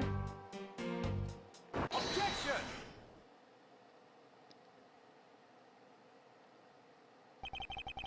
Do you wish to continue insisting that Miss Bird was set on stealing something? Why not? It's the truth, after all. It was also by your logic that we came to the whole thievery conclusion anyway. That may be, but you must also be aware of the fact that the safe is a secret safe. The existence of which is only privy to prosecutors. Rah! I find it a little hard to believe that a hidden safe was a part of her cunning plan. But she could have found it by accident while she was turning everything upside down. I highly doubt that. I'd say the culprit knew exactly what they were looking for. After all, only the bookshelf and the safe were targeted. What about the fact that the killer was in his office and spoke to him?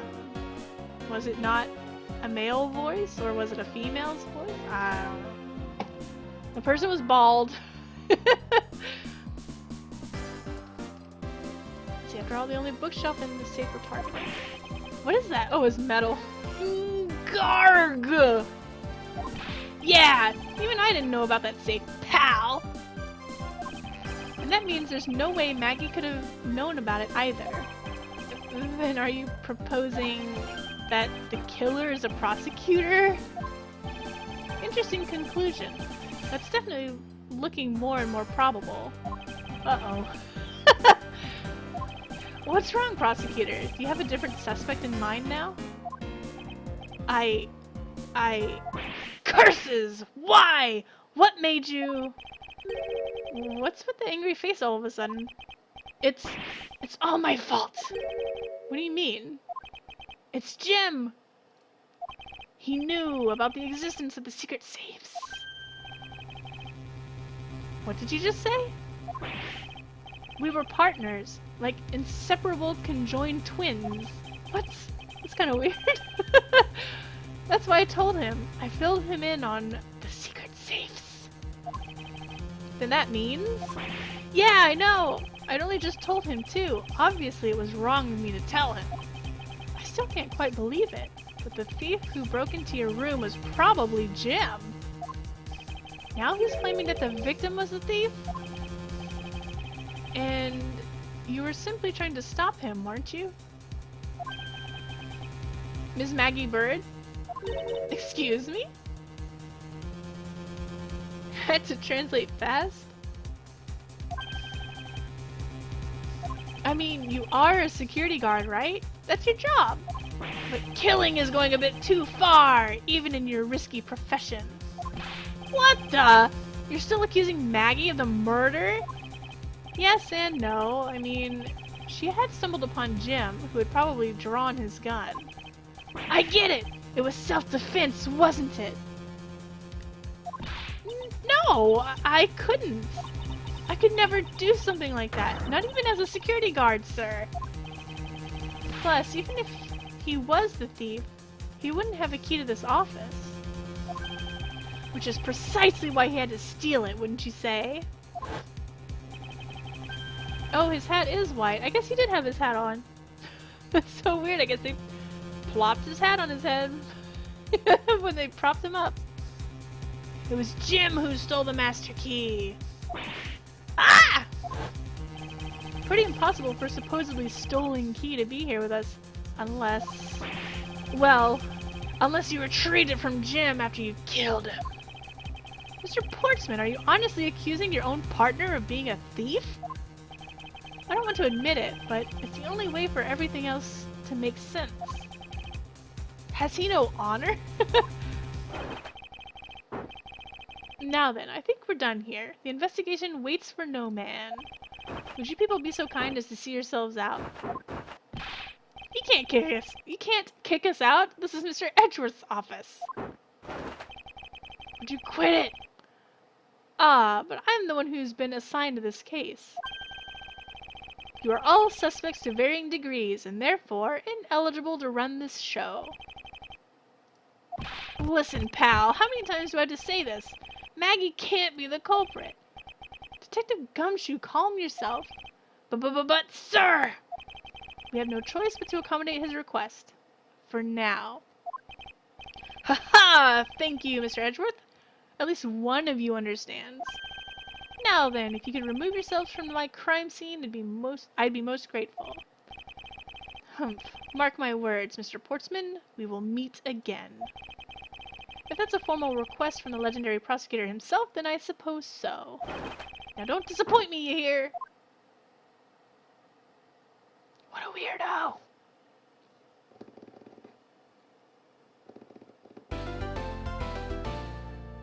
Do I want to save? Yeah. As opposed to you, that now has a connection to the case by giving critical information that causes this incident in the first place. I know, right? It was his partner. I don't know how it is about prosecutors, but if you know, at least for a funeral director, if you know the person, you can't really do anything with them. Someone else has to do it. I don't know. I'm sure that's not related at all. But anyways.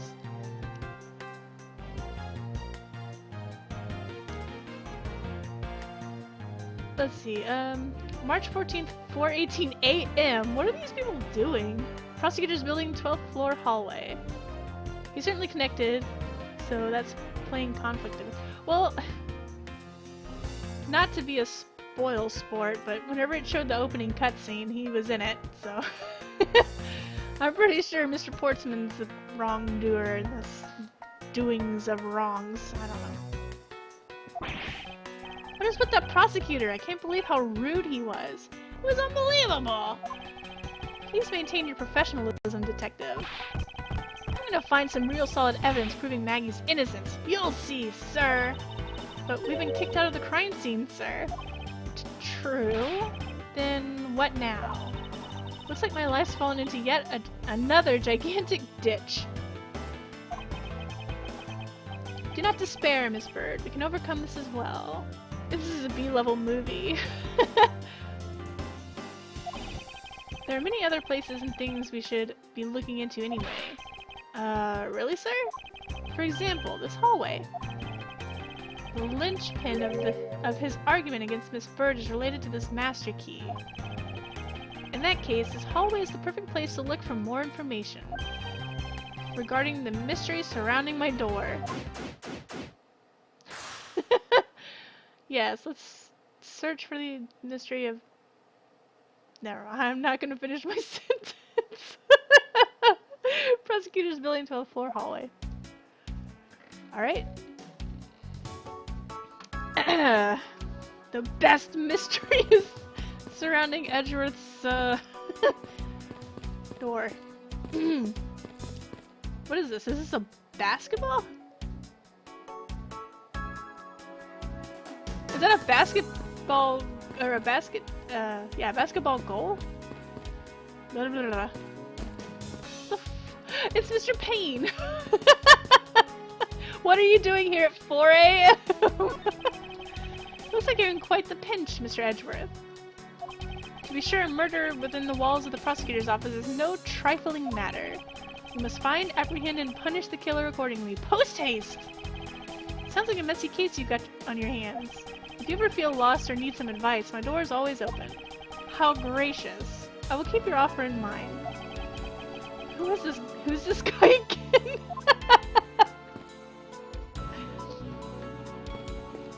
Winston Payne.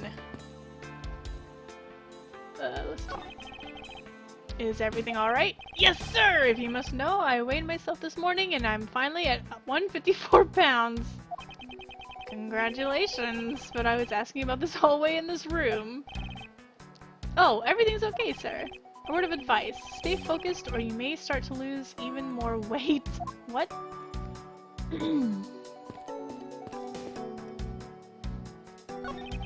What is a basketball doing here? That's Mr. Portsman's prized possession, sir. I heard he also plays soccer, dodgeball, and even tennis. And not a single one of those sports is suitable to be played in a hallway. What is a basketball hoop doing here? Hey, didn't this used to be just outside next to the building a long time ago? So when and why was it moved indoors? I don't remember exactly, but I saw one of the officers drag it up here recently. Drag it?! I heard that it wouldn't fit in the elevator, so the poor guy had to bring it himself. All the way up the 12th floor? Damn. Let's look at our logic. What's in here? Files in disarray and another handgun.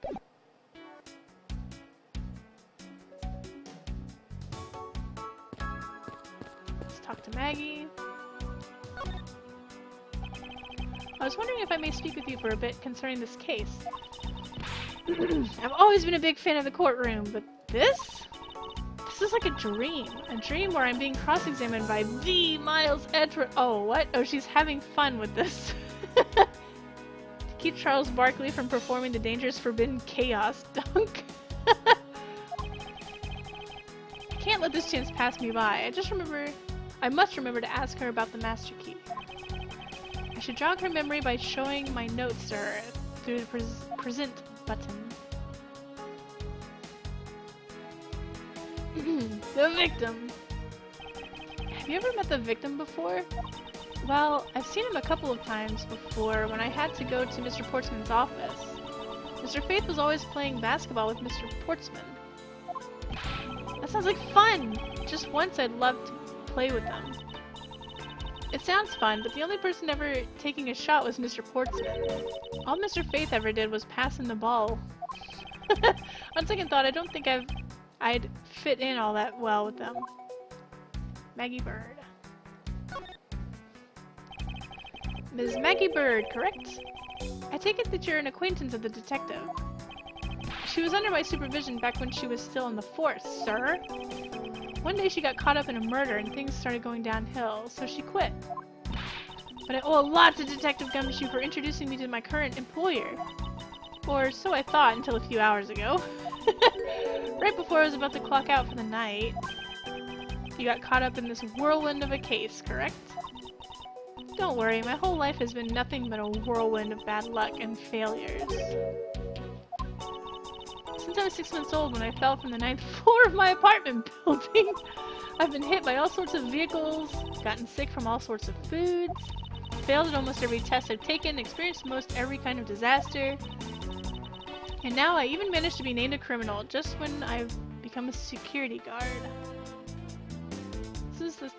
I don't know. That's a lot to go through in one lifetime. I know! And just when I thought I had finally found my happiness, I wind up getting you and Detective Gumshoe involved in my bad luck. You don't need to worry about me, Miss Bird, nor do you need to worry about yourself. I will solve this case and prove your innocence. All I ask in return is for your cooperation. Yes, sir, Mr. Edgeworth. You can count on me. I'll do all I can to help. Alright, I guess we have to show her the key? So when did you discover that the master key was missing? By the time I realized it, I think it was around 1 AM. And I noticed it was back at around 2:30 AM. It was just sitting there on the ledge where the security room's reception window is. Look at those eyes sparkle. I think my eyes would sparkle too. In her position, I don't know. But I'm sure that between those two times it was not just gone, but stolen, sir. Why is such an important key stored in such an insecure place? It's not like that, sir. We always keep the key further inside the room, away from the window. Always, you say? Except for this time, correct?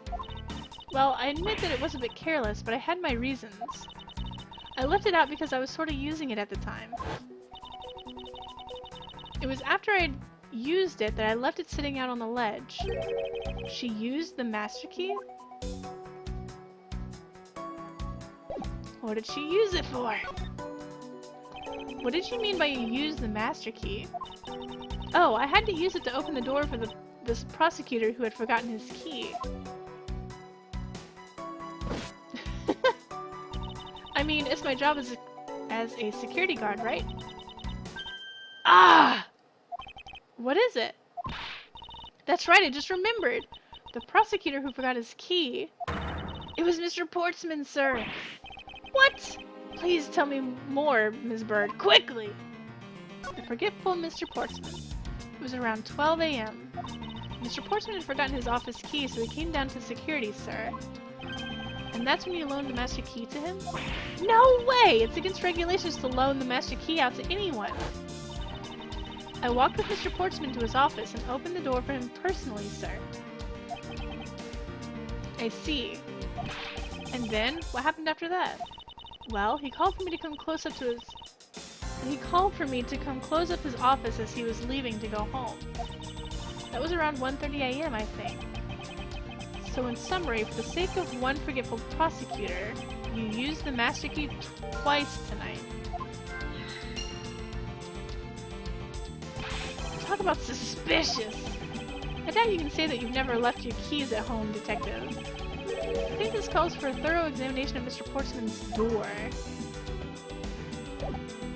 Well, which one's his? I guess I gotta look. I would assume it's this one. I wanna look around. What is this? Okay. I won't rest until I've inspected every suspicious looking nook and cranny. Okay.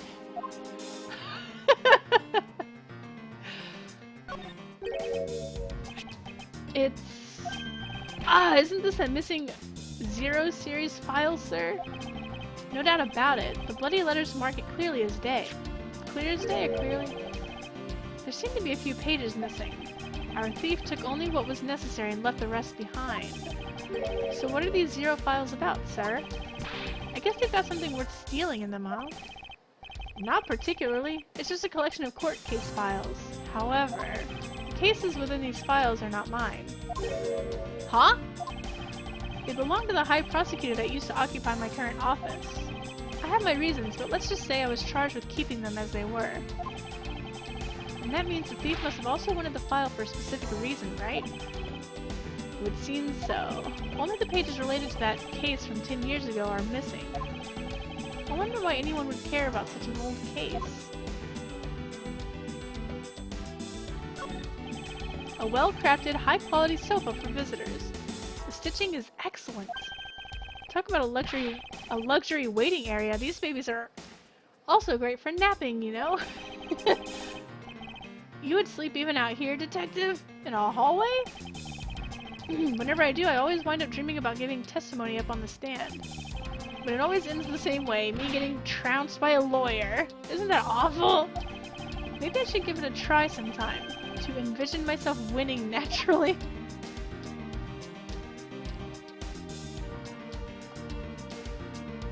Alright.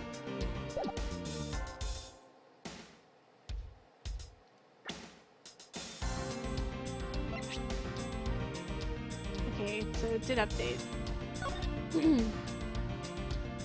Why is this a thing?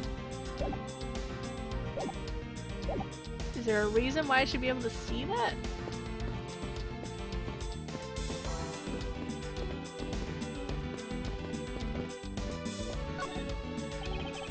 I won't rest until I've inspected every suspicious looking nook and cranny.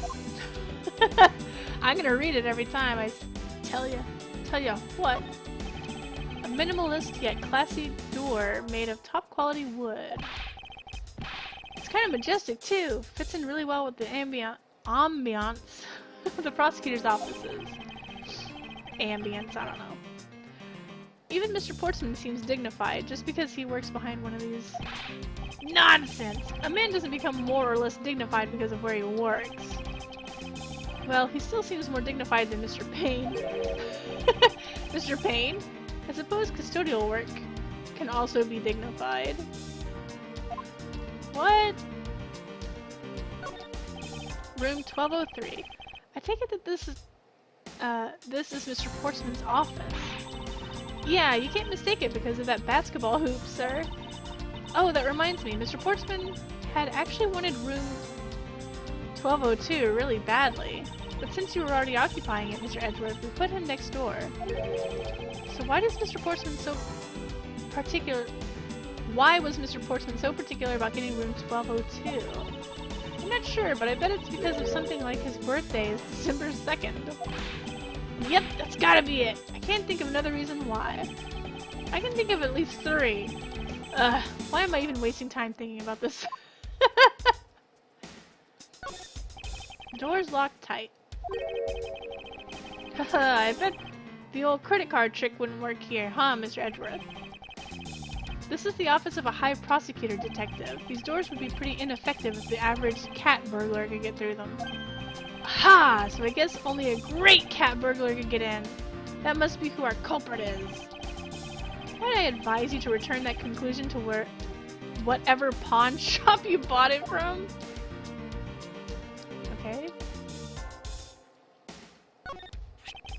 It's Mr. Portsman's personal basketball hoop. I can't believe you put something like this in the hallway of a prosecutor's office. But you know, it's actually pretty useful, sir. I haven't gotten lost trying to get to your office since it's been there. How long have I had the same office, and yet you still managed to get lost? Am I supposed to do something here?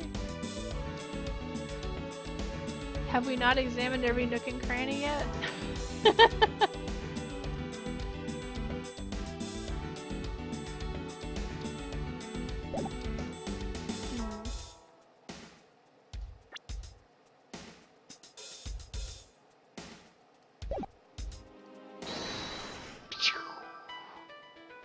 Okay.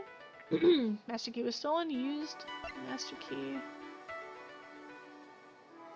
Dang, door hinges are on the outside. Yep. I guess they swing outward and not inward.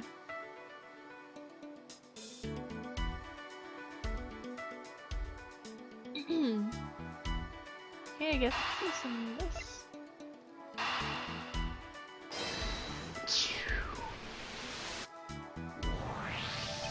Ms. Bird, I'm afraid there's a flaw in your story. Any cat burglar could get through that by just popping the hinges, that's true. What? No way, pal. I mean, sir. You said that you locked up Mr. Portsman's office at around 1:30 a.m., correct? However, the master key had already been stolen at that time.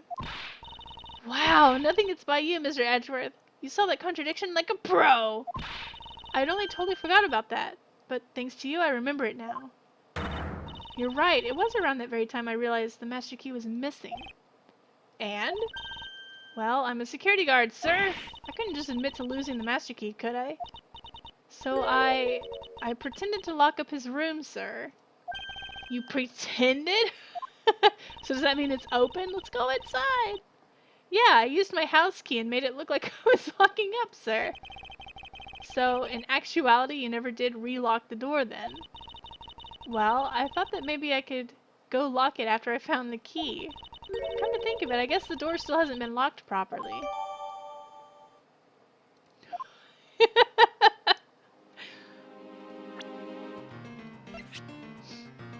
Ms. Bird unlocked the door, but the master key was stolen, so she could not lock it up.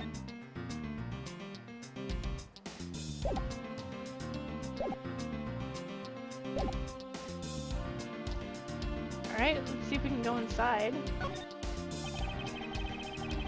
I won't rest until I've inspected every suspicious-looking nook and cranny.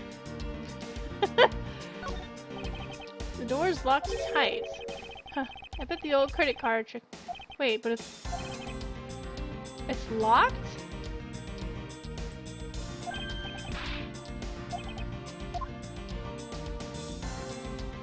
Why is it locked? Oh, maybe this is why I get to use... Is this spot somehow connected to any of the evidence I hold? I guess this? Eureka! There's a contradiction here between reality and the evidence. If what Miss Bird has said is true, then why is this door locked tight? Huh? You know, you're right! Ms. Bird, are you sure you didn't relock this door? I'm certain of it, sir. And I don't think Mr. Portsman noticed it himself that I hadn't. Which means... what, sir? It either means that he actually does have the key to his office, or that the door Ms. Bird opened wasn't this one at all, but a completely different one. She opened a different door? But how can you prove that? There's an easy way to find out. All we need to do is... we need to examine these. Prints on the master key, prints on the doorknob, prints on the number plate. On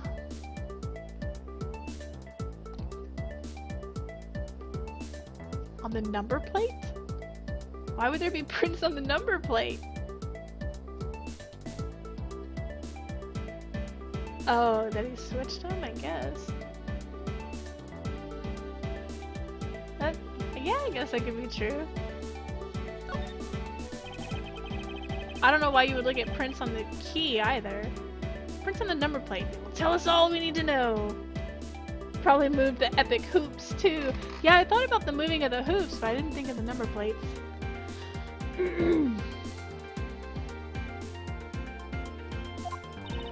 Everything? Really? Like what, sir?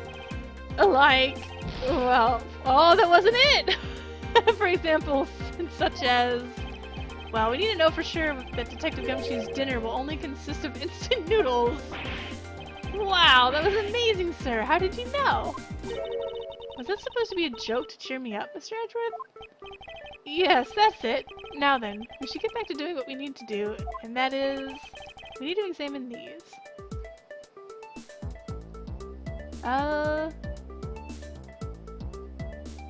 I guess the doorknob. Prints on the doorknob will tell us everything. Hey, you. Yeah, you, pal. Do us a favor and see what you can lift from this, okay? So, what did you find out? There's no need for such belligerent nostril-flaring, detective. Sir! I found only Mr. Portsman's and Mr. Faith's prints on this doorknob. So only two people's prints were found on this, huh? That's pretty decisive. Huh? I'm lost, sir. Thinking logically, a certain other person's prints should be on this knob as well. Why are your prints all over this man's knob? Now then, whose print should also be on the doorknob?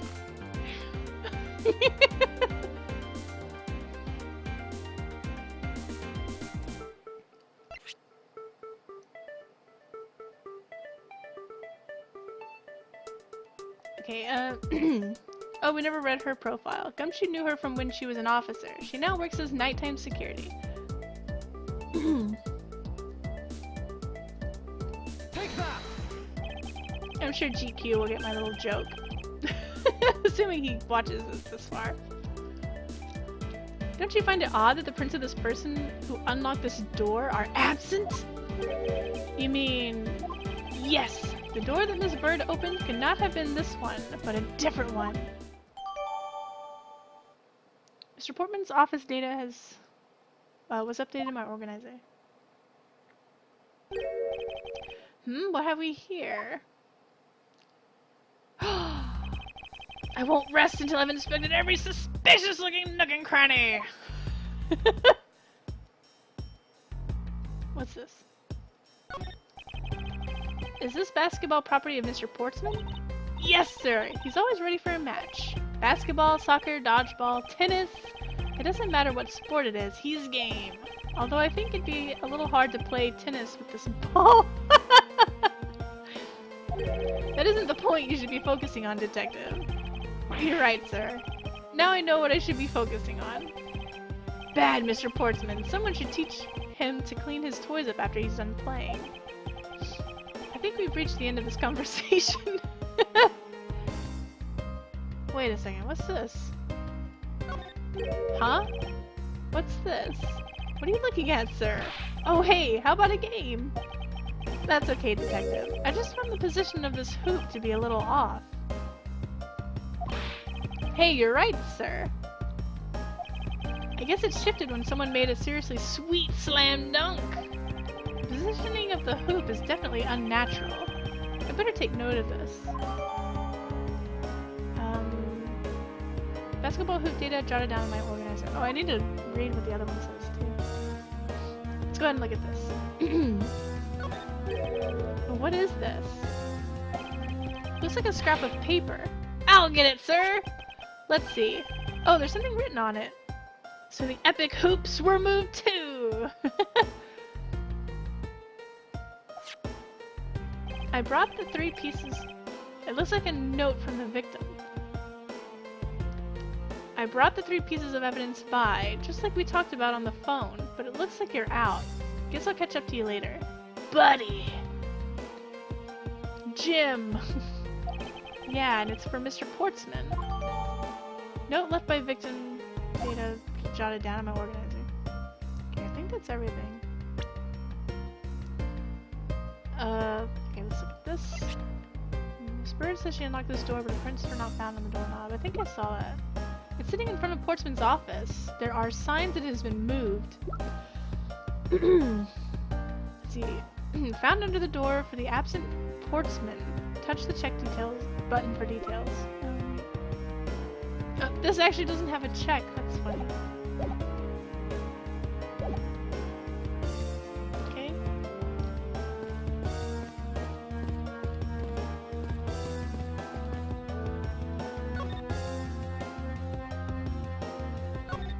Let's talk to you about this. I'm just a lowly security guard, so I'm not sure what I should do with that other than to guard it.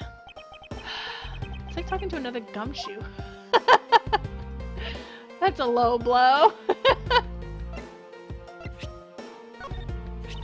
I've had to open Mr. Portsman's office up for him a number of times before. I've also had the chance to see the inside of his office on a number of occasions too.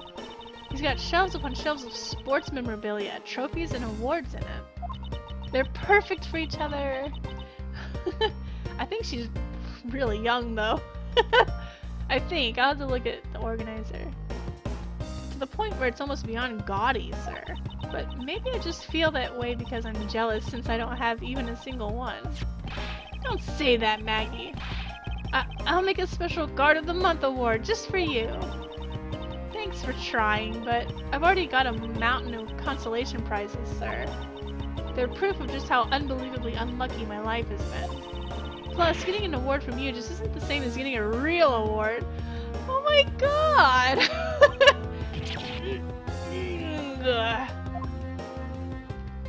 That's so sad! Maggie, you're a bitch! Sorry. That was so mean. What was I gonna look at? I wanted to look at something. Oh yeah, I was gonna show their ages. She is 23! He's 32! He's the reciprocal of her age. She just didn't know what she was saying, though. She's so mean! Oh wait, no, I wanted to show her more things.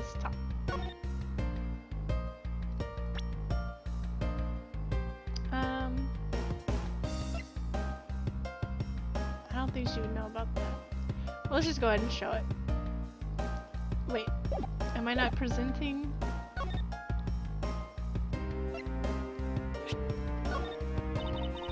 Just a lowly security guard.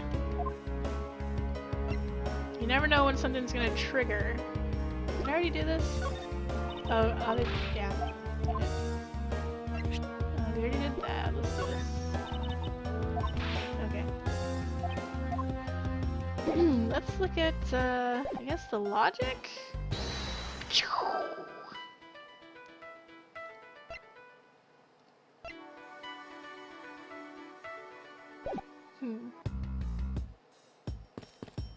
Oh, I can examine my own door. I won't rest until I've inspected every suspicious-looking nook and cranny. 1202. Those 4 numbers on a number plate alone proclaim this to be my office. Whoops! Hey, these number plates slide right out, sir. They've been able to take the plates off when a room becomes vacant, you know. Although the idea that it can be so easily removed is kind of...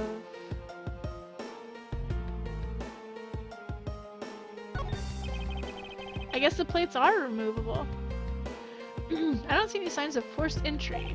And according to the guard, no signs that the lock was picked either, sir. Meaning that the door really was opened with a key.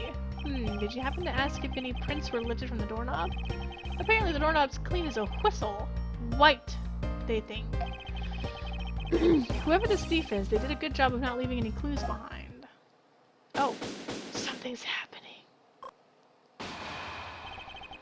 Looking around in this hallway has actually paid off quite handsomely. Huh? How so, sir? In a variety of different ways. Prosecutor probably used gloves to remove it. Probably. I think it's time we had a little chat with the real culprit of this case. You know who the killer is? Wow, Mr. Edgeworth. As long as my logic is sound, then yes. The mastermind behind this murder is none other than Mr. Portsman. What? Mr. Portsman? I knew it. It's exactly what my logic senses were telling me too. See, he has logic senses, not a logic button. It's completely different. I suspected it was him from the instant he accused Maggie of being the killer, sir! Okay, they're all shouting in the hallway. He's gonna overhear this. That is anything but logical. Lady and gentlemen, prepare yourselves. Come what may, it's time to knock on truth's door. Kick it down, boys! March 14th, 5:12 a.m., High Prosecutor's Office, room 1202. Mr. Portsman, I finished processing the bloody letter, sir. Alright, let me take a gander at it. Pass it here. Woo! Okay, looking good. You there, take good care of this. Warg! What just happened? Well, if it isn't Detective Gumshoe. Into the line for you, Portsman, we've got you now. Call off your dog, Mr. Edgeworth. Is this some kind of joke? It's no joke. We know, Mr. Jacques Portsman, that you are the guilty party in this case. You must be pretty upset getting chased out of your own room. I'd be mad too. So I guess you can stay, if you promise to stay out of our way. You intend to hide your crime under the guise of a prosecutor doing his job? Humph! I can see right through the unsightly, paper-thin mask you wear upon your cowl. Ha-ha! Who'd have ever thought it would come to this? Actually, come to think of it, your mentor was Manfred von Karma, right? The legendary prosecutor who never lost a single case for 40 long years. There was always this incessant chatter about forged evidence with that guy. Really teaches me to say that... really teaches me that I've got to stay on the lookout for false accusations, you know? Are you done trying to play mind games with me? Because they won't work. The only thing you should be using that mouth of yours for now is explaining yourself.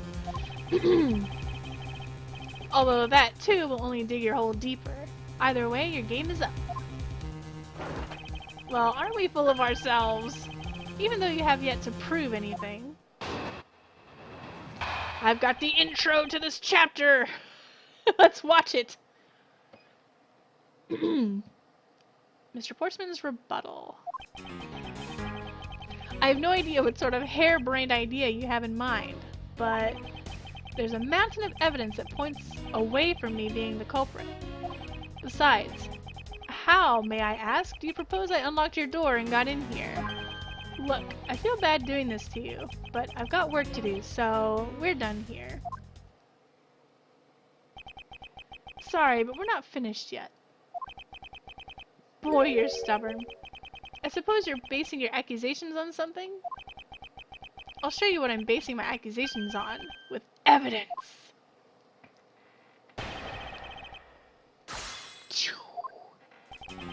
So I take it that there's no, like, courtroom sessions at all. It's just this. Let's press. Hold it! My accusation is a harebrained idea, is it? You tell me. I'd say it is. After all. That's all I had to say. It's a mountain of evidence that points away from being the culprit. Such as? Oh? And what, pray tell, kind of evidence are we talking about here? Jim was my partner, so you can't say I had a motive for killing him. And? That's it? That's not even an anthill, let alone a mountain. But it's more than enough, wouldn't you agree? Might I recommend that you review what the word evidence means? It doesn't change the fact that evidence doesn't point to me as the killer. Besides, how may I ask do you propose I unlocked your door and got in here? Edgeworth's main job is getting these doofuses to the courtroom. Yeah, pretty much. Blah, blah, blah, blah, blah.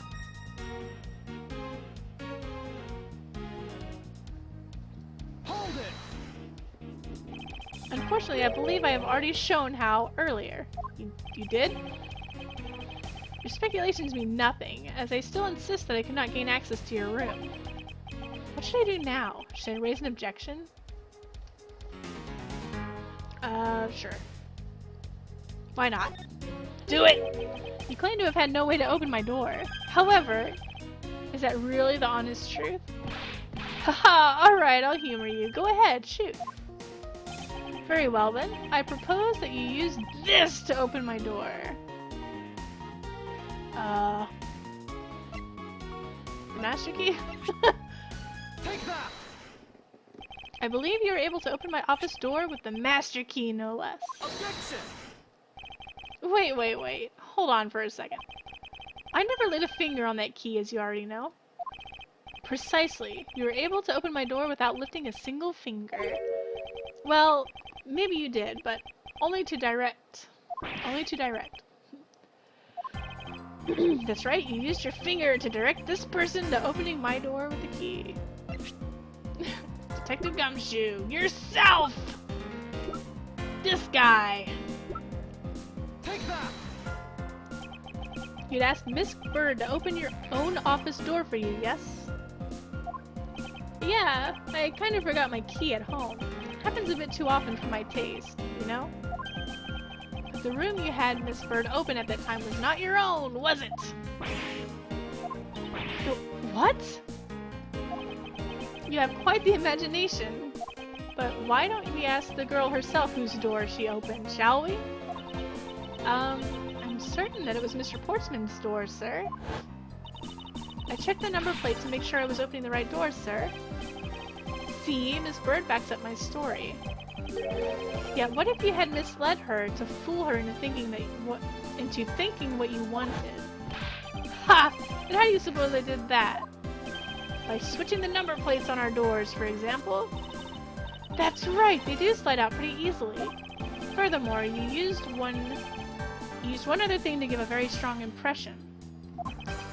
That the door she was opening was yours and not, in fact, mine. What was it that Mr. Portsmouth used to make Miss Bird think that it was his room? The basketball hoop. Take that! What? The basketball hoop? It's quite the peculiar fixture in any hallway, let alone a hallway in this building. Which is why it left an unusually strong impression on you. It's an object perfectly suited to sit just outside the office of a particular prosecutor. Gwa! That's very true, sir, because there was a basketball hoop sitting there. I thought the door I was opening had to be Mr. Portsman's. There are signs that the hoop has been moved. To sit it in front of my office, to be sure. I see. So that's how you throw suspicion on people. Thanks for the tip. But I think your conjecture is a little off the racetrack. Conjecture's rebuttal. Now you're just spouting nonsense. I had the girl open my office door. After that, I was in my room the entire time. You don't have a single reason to suspect me. So he intends to claim his innocence to the end, does he? I'm as pure and innocent as my jacket. That you keep removing? And this bird is as dirty and guilty as the jacket she wears. My jacket's not dirty, I'll have you know. I just washed it yesterday. Please calm down, for I intend to show who is the one truly covered in slime here. These sentences are kind of worded strangely. I guess they make sense, but they're just... I don't know, the wording's kind of weird sometimes. Conjecture's rebuttal. You're spouting nonsense! Look at my fist! Nonsense! Hold it! Nonsense, you say? Yes, because I'm telling the truth here. I had to go open my office door. Hold it! Using the master key, of course. Sure. You have a problem with that? That is what the master key is for, right? Perhaps we should place it in an elaborate labyrinth of some sort of... Perhaps we should place it in an elaborate labyrinth of some sort for people like you. After that, I was in my room the entire time. Hold it! And what were you doing in your office? I was doing my usual training regimen. Training regimen? Were you going through your law books from start to finish? Mainly batting practice and some weights. Oh, and I jog when I get the chance. Wow, you must be the buffest prosecutor we have. With the weakest legal muscles, it would seem. I was doing my usual workout, so... You don't have a single reason to suspect. Hold it! I think I've given you quite a few reasons, actually. Objection! But none of those would stand up on their own. Objection! Then what about all the evidence? Objection! Man, this is getting intense! It's all circumstantial. No judge would convict on such flimsy evidence. He seems to be trembling a little. One more little push. All I have to do is find the flaw in his testimony. Spouting nonsense. I was in my room the entire time. What about the fact that your room is locked? Is that even in here, that his room is locked?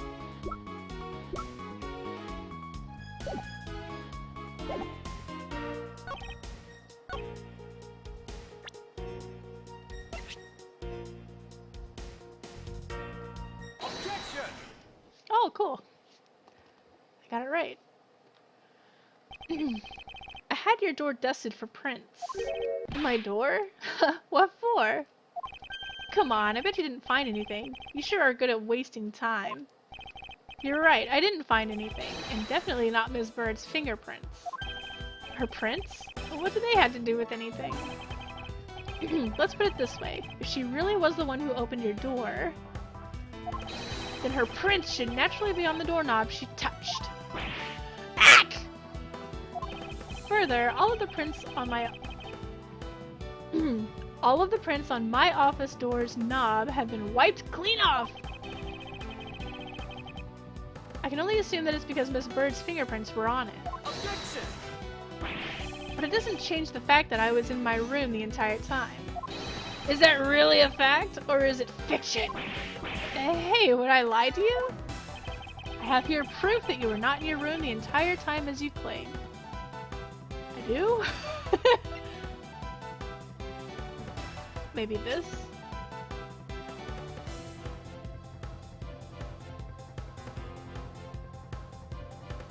Take that! This is a note that the victim left for you, Mr. Portsman. A note? It was left under your door, or did you not notice? And right here it says, "But you're out." You were not in your room when the victim came to call on you. So then, where were you and what were you doing? Ah! Don't you think it's time you gave up your charade? We know you stole into my office with the intent of stealing something from me, and Detective Faith found you out. Possibly because he heard sounds coming from a room whose occupant was on leave. Mr. Portsman, you killed Mr. Faith to silence him. And I had the misfortune to return when I did. You had to threaten me as you escaped. You were bald then. What happened? As I said when you had the gun to my back. Edgy poo! Hello, QQ Wake. How are you doing? No one gets away with committing murder in my office.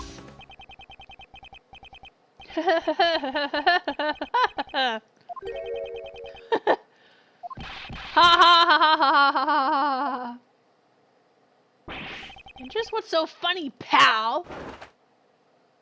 Well, that look of stiff seriousness on the face of this office's finest prosecutor, as he makes a huge mistake in accusing me, is simply too much to bear. There's just nothing else like it in the world. What? Mr. Edgeworth just explained it all, and he even backed it up. You're the murderer! Stop trying to be slippery and just admit the crime already. And as I said earlier, it's all so circumstantial, so full of conjecture. You say you checked my doorknob for prints? Well, I can readily confess that I had wiped that knob down as well. I'm a little obsessive compulsive, you see. I didn't want to touch a doorknob that you had touched. What? Which is why I wiped the knob down as soon as I could after you opened the door. After that, it makes perfect sense that only Jim's and my own fingerprints would be on there. You! You made that up just now, didn't you? Furthermore, as for the note Jim left for me, do you know exactly when that was? For all we know, he could have left it here before I arrived at the office. Like early evening, for example. Are you saying you failed to notice a note in your own doorway? Hey, even geniuses fail at times. I was probably too preoccupied by work-related matters, although that's no excuse. Now that's just a flat-out lie. There's no way you didn't notice a note that size. Ah, but you can't prove that, can you? Say something, Mr. Edgeworth. Back me up here. Portsman makes a good point. I can't prove that he didn't simply overlook it. Besides, I have an airtight alibi. Airtight, you say? I only realized that I had one just now as we were talking. That's pretty convenient. I guess it would have been better for all of us if I had told you sooner. Portsman's alibi. If memory serves, you came back to this office around 2 AM, correct? And it was then that you had that unfortunate confrontation at gunpoint with the culprit. But at exactly that time, I was down in criminal affairs. Ask around, I'm sure the other detectives will corroborate my story. It's the perfect alibi. Do you really think it's that perfect? Like I said, I don't care. Ask around all you like. You'll see for yourself. Detective Gumshoe! Sir, yes sir, I'll go check on his alibi, sir. Be right back! Oh, my throat.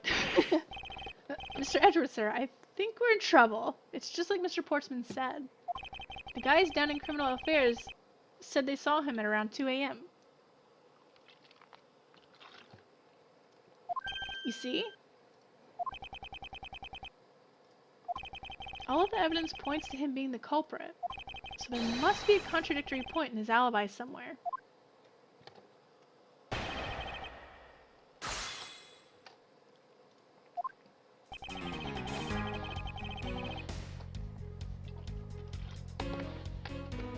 Alright, let's press. If I could click on it. My fingers are cold. You are correct. It was around 2 a.m. Are you sure? It's really important to me that you're spot on with the time. I remember checking my watch then and making no mistake. It was 2.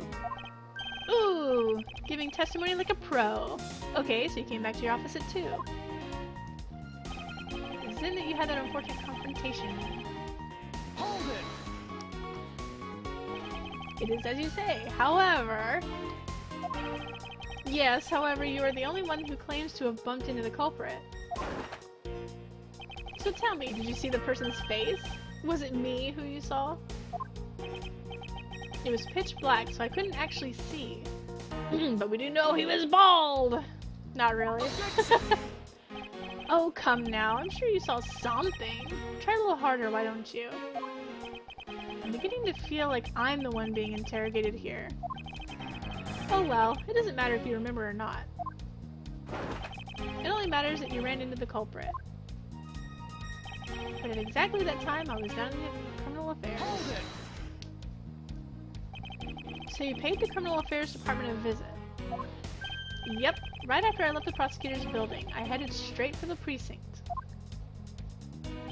Ask around and for the other detectives will corroborate my story. Hold it! Well, we did go and ask around to confirm your testimony. And it was just as I said, right? Yes, sir.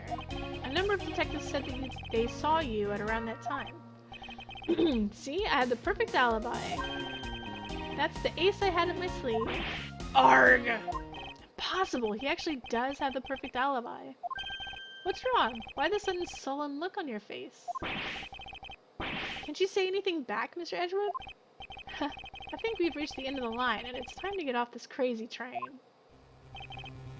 You there! Sir! Please escort the young lady out, but remember, be gentle. Maggie! Detective Gumshoe! Is there nothing I can do? There must be a way to turn this situation around. If I only had a clue. Did I miss something that can help me cast doubt on his alibi?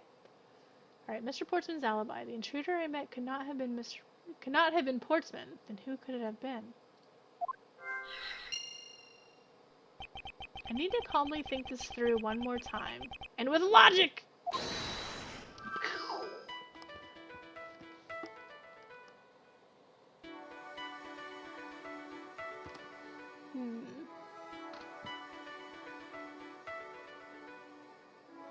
With logic! Culprit rearranged my files twice. Once before and once after the murder. Why? The intruder I met could not have been Mr. Portsman. Who could it have been? Other than the victim's gun that I found, could there be another gun in play here?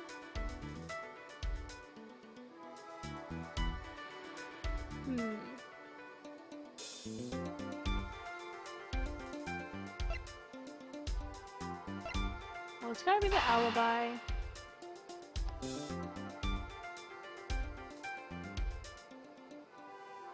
Two people were in the room. Well, that's not really an option.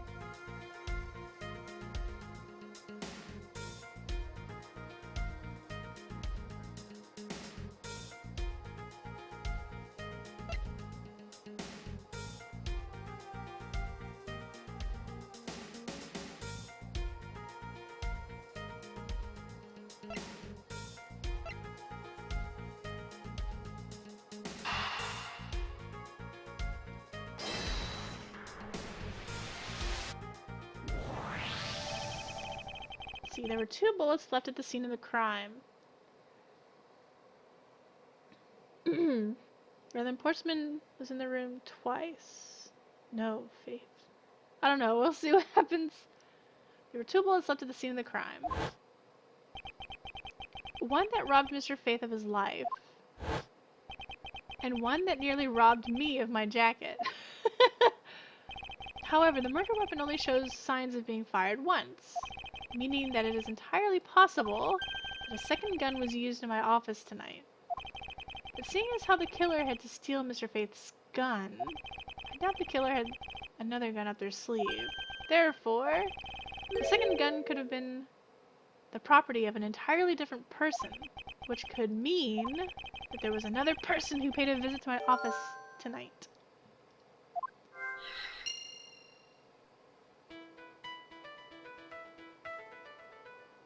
Okay, and then these 2 match up. The reason they were rearranged twice was because they were 2 different people going through the files.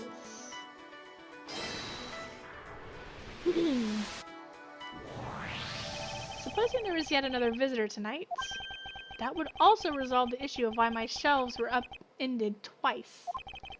We know that the shelves were disturbed once before and once after the murder, so it shouldn't be much of a stretch to think that it was the work of 2 different people. Once by the person who stole the victim's gun and then killed him with it, and once again after the murder by our second culprit. Who was the owner of the second gun? If we suppose that the second culprit's gun was the one that was pointed at my back... Objection! Mr. Portsman, it seems that I need to amend my assumptions regarding this case. Great, so you finally come to your senses. Mr. Edgeworth! Sir, what are you saying? This has been a big misunderstanding on my part from the start. I had assumed that the person I ran into was the killer, but that may not be the case. What do you mean? The person I ran into was just your average thief. A thief? But, sir, doesn't that cause some sort of contradiction in the facts? The text was going by really slowly. Not at all! It simply means the killer was someone else. And it means that in actuality, 2 culprits stole into my office tonight. What do you mean 2? It explains both why my shelves are disturbed twice and how there were 2 guns. Mr. Portsman tricked Miss Bird and gained entry into my office. Objection! Now you're just leading the argument. You still don't have any actual proof, you know. If you could please go along with my hypothetical scenario for now, Mr. Portsman. In the end, if you really are innocent, you should have nothing to worry about. Grrr! Now then, returning to my scenario. Mr. Portsman was out to steal something from me, which is why he checked my secret safe and ransacked my shelves. This is the first time. So then this would be when the files were put back in the wrong order, right? Correct. And then, just when he was about to look somewhere else, who should walk in but his own partner, Mr. Faith? But why did Mr. Faith come into your room, sir? He probably had business with Mr. Portsman, which is why he was in the area. But that's when he noticed sounds coming from my office, would be my guess. Oh, because you're supposed to be away, right? Didn't we already say this? And he must have thought it was odd, so he came to the office to check it out. Or it could be because the faceplate was still on... The faceplates were switched and the goal was still in front of the door. I don't know. Correct! And as a detective, that was the right thing to do.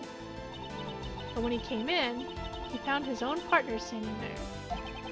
Because it was Mr. Portsman, Mr. Faith probably let his guard down.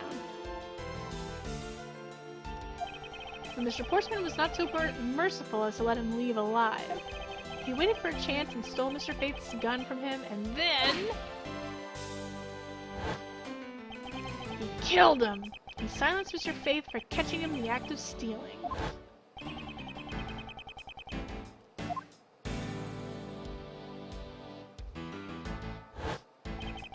This was the moment in which the first shot was fired, the one that landed on my files. Following that, Mr. Portsman wiped the gun down and left it behind as he made his exit. He could afford to do that because he had also left a fake dying message behind. You're such a complicated troublemaker, you know that? Well, if things were as simple as that, then all would be solved. However, there was yet another visitor to my room, and this is where it gets complicated. There was another? Visitor, sir? Yes. And this other person's objective was also to steal something from me. Now then, even after Mr. Portsman left, the door to my office remained unlocked. However, this new visitor had no way of knowing that, and so they stole the master key from the security guard's room, and then entered my room and searched through my shelves. This was the second time they were disturbed, and it seems the thief found their prize. They stole Zero File, right, sir? Correct! Only, just as the thief was about to leave with the file, I appeared. The thief then threatened me with their own gun, and made their escape. The second bullet was fired during that brief encounter. So the shelves getting messed up twice in the two bullets. It was all because two different people were doing those things at two different times! Precisely. So, now do you see, Mr. Portsman? The person I met was just a thief and was not, in fact, Mr. Faith's killer. Your alibi for the time frame in which I ran into the other person is now irrelevant. Because we now know that the murder took place during the first culprit's visit. Objection! Ha ha ha ha ha ha! What's so funny, pal? Absolutely splendid. Your scenario explains everything. Of course it does. It's Mr. Edgeworth after all. But you know, it still doesn't change the fact that it's all circumstantial. Supposing if, and that's a big if, your theory is right, it would indeed render my alibi, which has withstood scrutiny, mind you, irrelevant. Shot fell asleep, that's not a surprise. There's still one defining point of your argument for which you have no evidence. Your supposition that I was the first visitor. Grrr! Mr. Edgeworth, you can't let him get away with that, sir! But he has a point. I have absolutely no proof at this point. Don't say that, sir! I don't believe this! Don't worry, Maggie, I'll do something if I must. I'll kill him! You know something? I find your attitude to be somewhat peculiar, Mr. Edgeworth.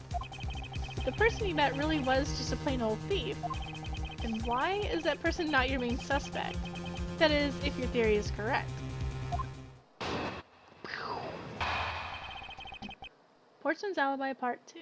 Alright, unfortunately we're gonna just stop here. I really hate to stop in the middle of stuff like this.